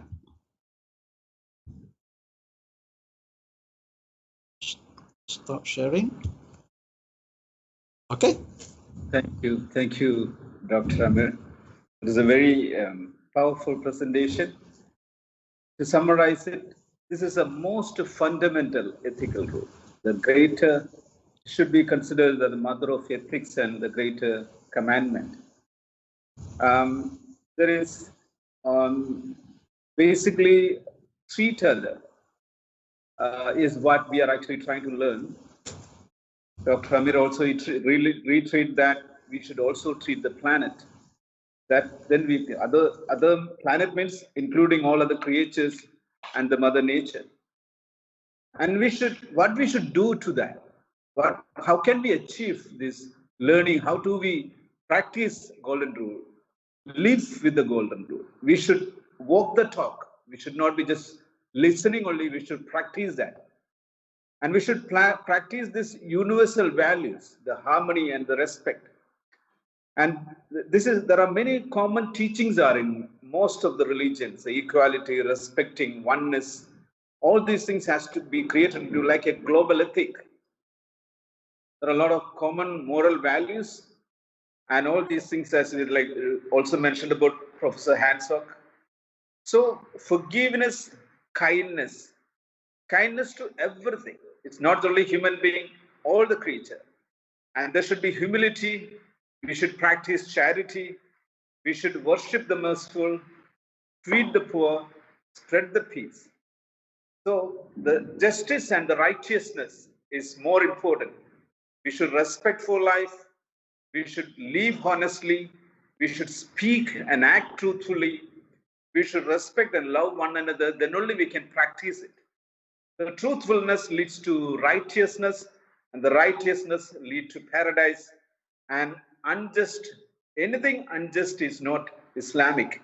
That was some about what Dr. Amir was trying to explain. It was a very nice and well explained presentation. Now we have maybe I think about 15 or 20 minutes. We have time, but still we have some questions to our. So we are going into the question and answer session. Anybody who is ready, you can actually pick up. So I'm not actually selecting anybody to speak. You can just take it. The first question is how to apply the golden rule on the scale of community. This is a question I would ask. Anybody can pick up. How do we apply golden rule on the scale of a community? Maybe Dato Halima, you can start with that, and everybody can actually speak about 2 to 3 minutes. Right. So I work a lot with communities, and we have an ongoing program under Dialogue Rakyat, which is called Harmony Mesra Saling Hormati, which translates into harmony and goodwill, mutual respect, values or virtues that span the whole gamut of virtues that we want to instill in the community, right? So apart from that general theme or branding or slogan, we actually define the communities that we want to reach out to. So we have done the schools, you know, we are going into the institutions of higher learning, and then we're going into Rukun Tetangga residential areas, and then we are also you know, targeting the business community. So trying to instill these values of harmony and goodwill, mutual respect,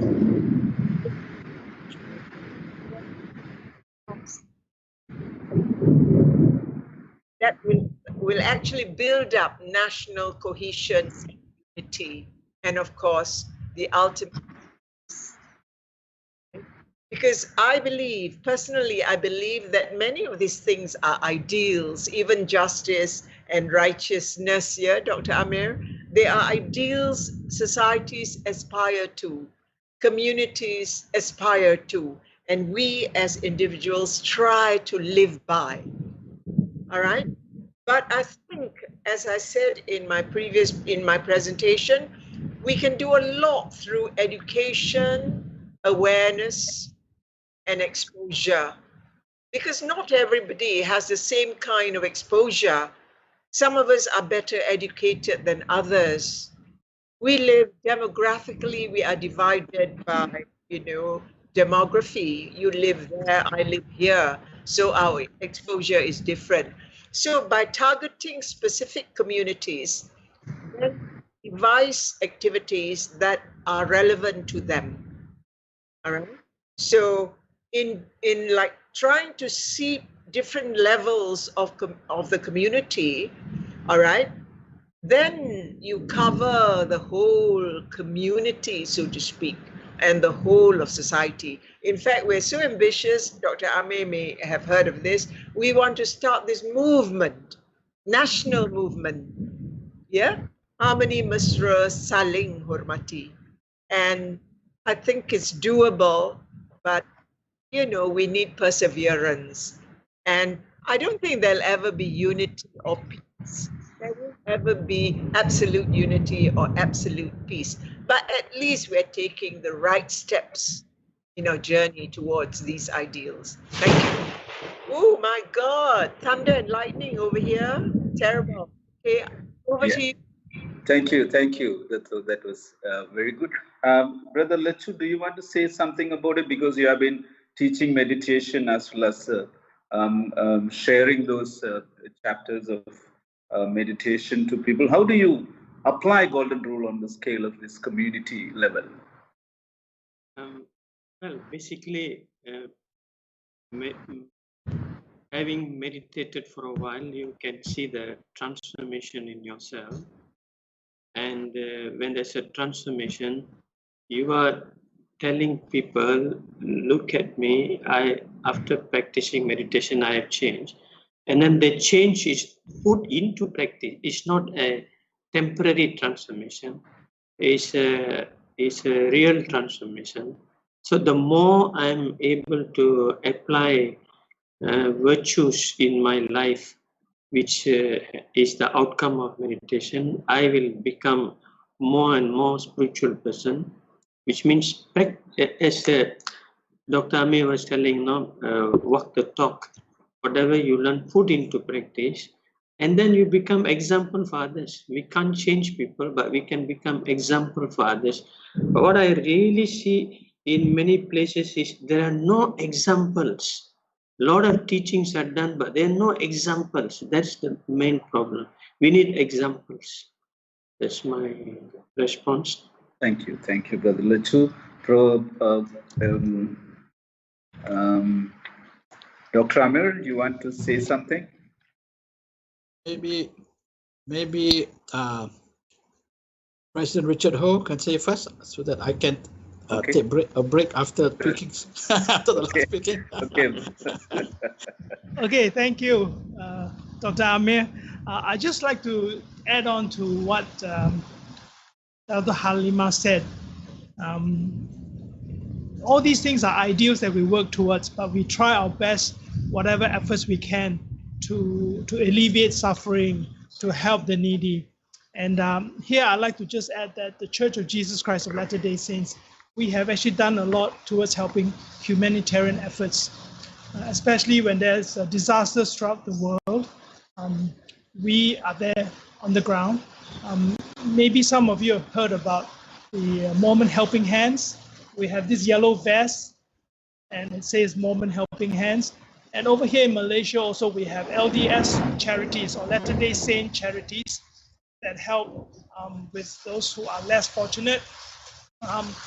We have helped a lot with providing wheelchairs for many years now to those people who need them. And we look for opportunities where there are people who are in need, even here in Malaysia, to extend need assistance in kind to help them, whether it's wheelchairs, whether it's daily necessities, we go towards that effort. So I guess we said that we try our best. We're heading towards an ideal objective, but then at least we are trying to make an effort to meet the needs of the poor and the needy. Thank you, President Richard. Good, Dr. Amir, you want to add something? Yes, okay.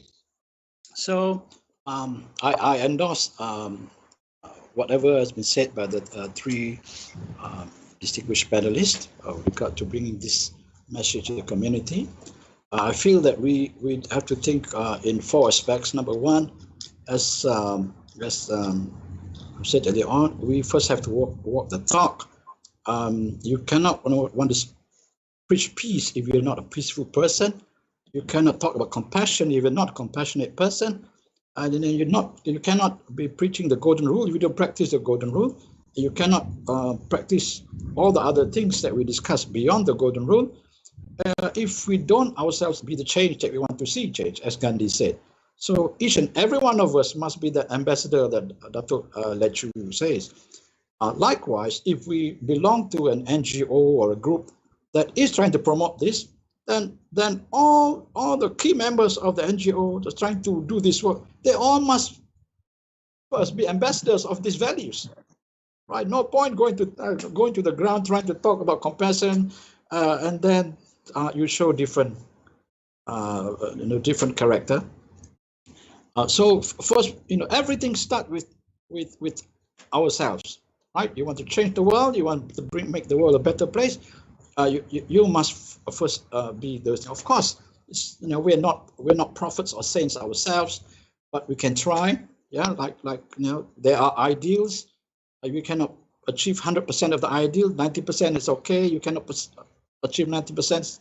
80% is okay, or even lower. But at least you know what are the ideals. It's important to know what are the ideals, so that we are focused towards achieving maximally or humanly possible. And then, since we work in teams or NGOs, then we must make sure that our whole team also embrace all those values and practice those values. And then the community will never get to change if there's not enough exposure. They're not taught. They don't know enough about what is it that the message that we're trying to convey. So there must be a lot of interaction, a lot of talks, a lot of Zoom or Skype or YouTube or FB live meetings nowadays. But there must be education, right? In another sphere, for example, until now, after so many years, we're still struggling to see Malaysians understand, appreciate, and practice the Rukun Negara, for example. Okay, so there's some revival, but the golden rule and the values of golden rule, has been there much longer time, and are more fundamental to our existence than even the Rukun Negara that is focused into us as citizens. And lastly, there must be leadership by example, right? Us as individuals trying to promote, then we are assuming a leadership role. If it's NGOs, whatever, there must be some leadership showing that role. And then in the communities also. But unfortunately, when I look at the character and the behavior of our parliamentarians who are supposed to be representatives, the leaders of people, I see that they're so far back behind. Maybe that's the first target. You have to change and make the people in the parliament understand and practice the golden rule and all the values beyond the golden rule. Thank you. Thank you, Dr. Amir. We have 4 more questions. I think I will take another 2 questions for you. What if the other doesn't appreciate what we do? How do we tackle? We are trying to practice a golden rule, but what happens if the other person doesn't appreciate it? Dr. Halima, do you want to say something on it? I'm not sure I know the answer, but Dr. Lecture, right? Yes. He said, just stand back, let them do whatever they want to do, but we are not supposed to react or be angry. I'm the first one to get angry. When something goes awry, even in the organization that I was leading and which I resigned from, I resigned from the Association of Voices of Peace, Conscience and Reason because, I did not like the developments that were happening there. All right. And as Dr. Amir says, members of the organization must actually live the values that they are trying to promote. And it happens a lot of the time that committee members and exco members and even the ordinary members of the organization do not actually believe in the values, I think. I don't know what they joined the association for opportunistic reason, to rub shoulders, to get whatever, resources and so on. So I shall not go into that, but I believe that we have to react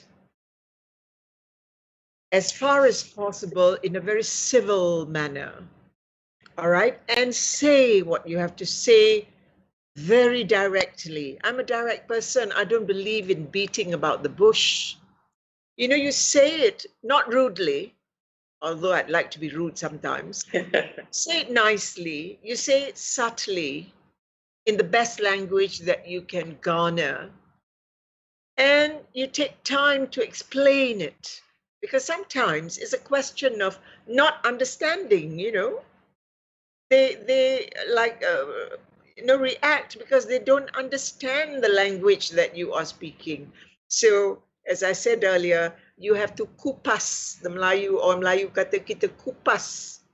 Sama ada kupas makna, atau kupas masalah, atau kupas isu itu supaya mereka faham. Dan lepas itu, mungkin kita dapat buy-in daripada mereka. Mungkin we can convince them that we are trying so hard. Please help. All right. And if you tell people that they have something to contribute, I think it works, You have to play around and tell them, we really appreciate your contribution. I think that works. Thank you, Dr. That's very, very inspiring. I think I'll take the other question to other speaker. How does the golden rule stands in the social media age? Maybe Dr. Amir, do you think you can give an answer for this? How does the golden rule stands in the social media age? Dr. CB, with your permission, I would like to also say something about the earlier question. Oh, sure. Okay, because I've often thought about revising the golden rule. Because I've been actually caught several times in a situation where you wanted to do something that you thought was good, but it actually offended the other person. Okay, so all the person doesn't like. So because our values, our norms are different. If you saw the advertisement, I think it was a bank advertisement about bowing down to a Japanese, I think there was because different cultures have different things. The moment you bow, then the person bow even more, and then this person doesn't understand and bow even more, and the person has to bow even more than you, and cause a lot of problem because you don't understand the culture. So likewise, sometimes you're trying to do something which to you, right, is in line with the golden rule, to do unto others what you wish upon yourself, not knowing that the other person does not wish that, right? So my proposed revision,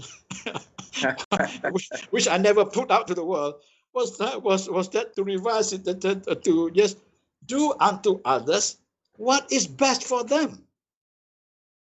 But to do what is best for them, you need to know and understand them first. All right? Okay? But since the golden rule is so established, thousands of years, we leave it as it is. But what we practice is not literally what the sayings say. Right? What we should practice is do unto others what is best for them. And what is best for two different persons may be different because of different cultures, different needs, different requirements. Okay, I hope that answer suffices. Then about in the age of social media, all right, this golden rule is universal truth that is applicable and relevant throughout history until now and the future. And an application in social media, if it has been applied, we will not have the problems of fake news and people getting insulted and leaving groups and this and that if everyone follow the golden rule, right? You want others to be polite to you, to be polite in your exchanges. You don't want others to send you fake news. Don't send fake news out. Make sure you check first before you just forward another. You all get irritated when you get fake news, but many people just forward without checking. So again, everything on the social media is still relevant to the golden rule and vice versa. Meaning golden rule is relevant to many aspects of life now in the internet age and golden media and social media. Thank you. Thank you, Doctor. President Richard, the question is, if the golden rule is the base, what more we can do? What are the next steps? And how do you build a character to achieve that? Okay, thank you, Dr. CB. As I mentioned, the golden rule is a basic baseline. We have to go beyond that. The golden rule expects something in return because I did this for you, I expect the same in kind from you. But the higher law says that we go beyond that. We do things without a motive, without expecting anything in return. As our distinguished speakers have all added upon this, I think to be able to go above the golden rule, you yourself must change. You yourself must adopt that compassionate character. Because if you don't, then I think, as Dr. Amir has mentioned so many times, you don't walk your talk, then I think people can see right through you that you are not genuine. So the first thing is always we start with ourselves. We adopt the higher spiritual plane, if I may say, to be able to do more than just the golden rule. Do things without a motive, without expecting anything in return. As you know, the Malay pepatah says, we don't have a katak under our, we don't have something, you don't have anything behind that you think that doing this, I should get something out of you. Rather, I'm doing this because I do not expect anything from you, but just because of the, should I say, human kindness, I want to show compassion, I want to do this for you without anything in return. Thank you. That's, President Richard. Brother Lechu, the next question is, how do we teach the golden rule to children?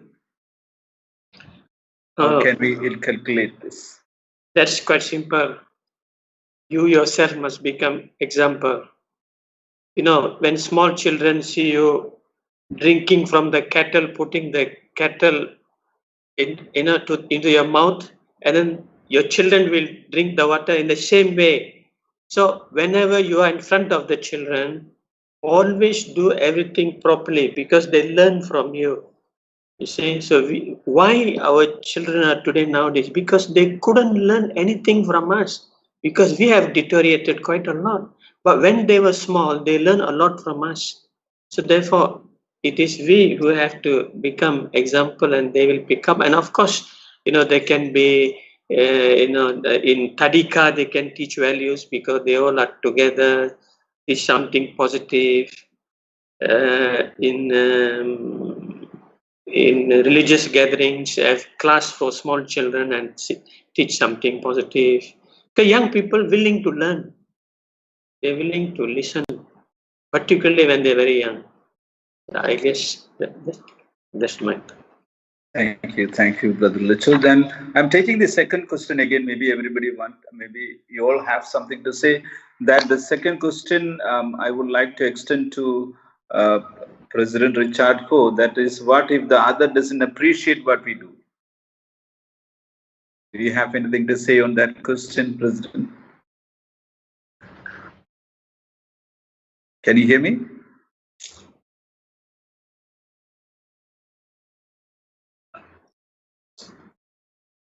You need to unmute. No, sound. Unmute. Okay, yes. When we can hear you.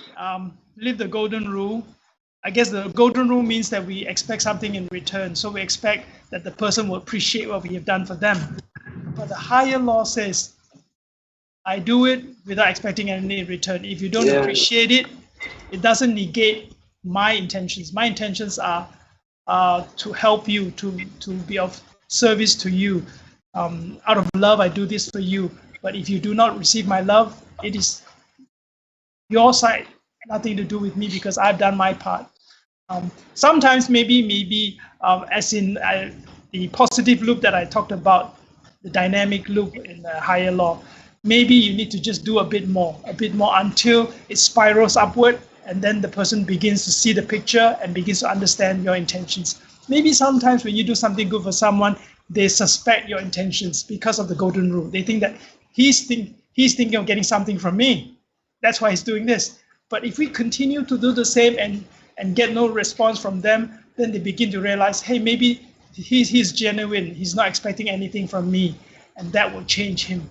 And that will change his heart, change his perception of you, of the world, of people. And I think that's where the power of the higher law is. Thank you. Sure. Can I add to that? Yeah. Yeah. When the other party is not cooperating or not interested, I think we shouldn't worry too much about it because you have to be fully committed in bringing the change in you. You shouldn't think that that person must change. That person will change when his time comes to understand things, because everybody has certain period of time they change. Something which they have not been accepting, now they begin to accept. So there is time for everything. Just take it easy and enjoy doing what you're doing. Because others are not cooperating, don't let go your zeal and enthusiasm. In life, you need zeal and enthusiasm. Don't depend on others' zeal and enthusiasm. Thank you. Brother Lichu. So we are come at the end of the program. So, but thank you so much, all the esteemed, distinguished speakers. It was a very, very great session to listen to all of you. To summarize, the takeaway message to all the participants, all the listeners, is that golden rule is a wonderful golden ethical rule, but the practice should start from us. Without expecting from others, we should start practicing. That is the takeaway. So when we talk about beyond the golden rule, what does it mean is that we should start practicing it, whether you want to teach the children or teach the community. And for that, we need to educate ourselves. We also have to educate, and we may need a leadership sometimes to take up this. So do the. And also the other aspect which all the speakers saying is, when we are trying to practice the golden rule, understand what is the best we need and do the best for them. And to do the best, we should understand what is that they need and who are they. And that's how we can actually start incorporating this golden rule. So education is needed, awareness is needed, exposure is needed. So, and Dato was telling there is a national movement they are trying to come up, and they hopefully we should be. All those things will happen with great success, and we wish you all best for that, Dato. And so what we are trying to bring is that so we are living in a life where we do go through so much of difficulties, but we should still continue believing God and trying to be present and try to live a life without expectation, and we practice ourselves. The golden rule will be the takeaway message. And on behalf of Datin Paduka Madhamangalam, the president of the Pure Life Society and the Center for Spiritual Advancement, we, the organizing committee, wish to thank you so much, the wonderful speakers, for giving us this wonderful session. And this is our 13th Memorial Lecture of Swami Satyananda, and we hope to meet you all soon.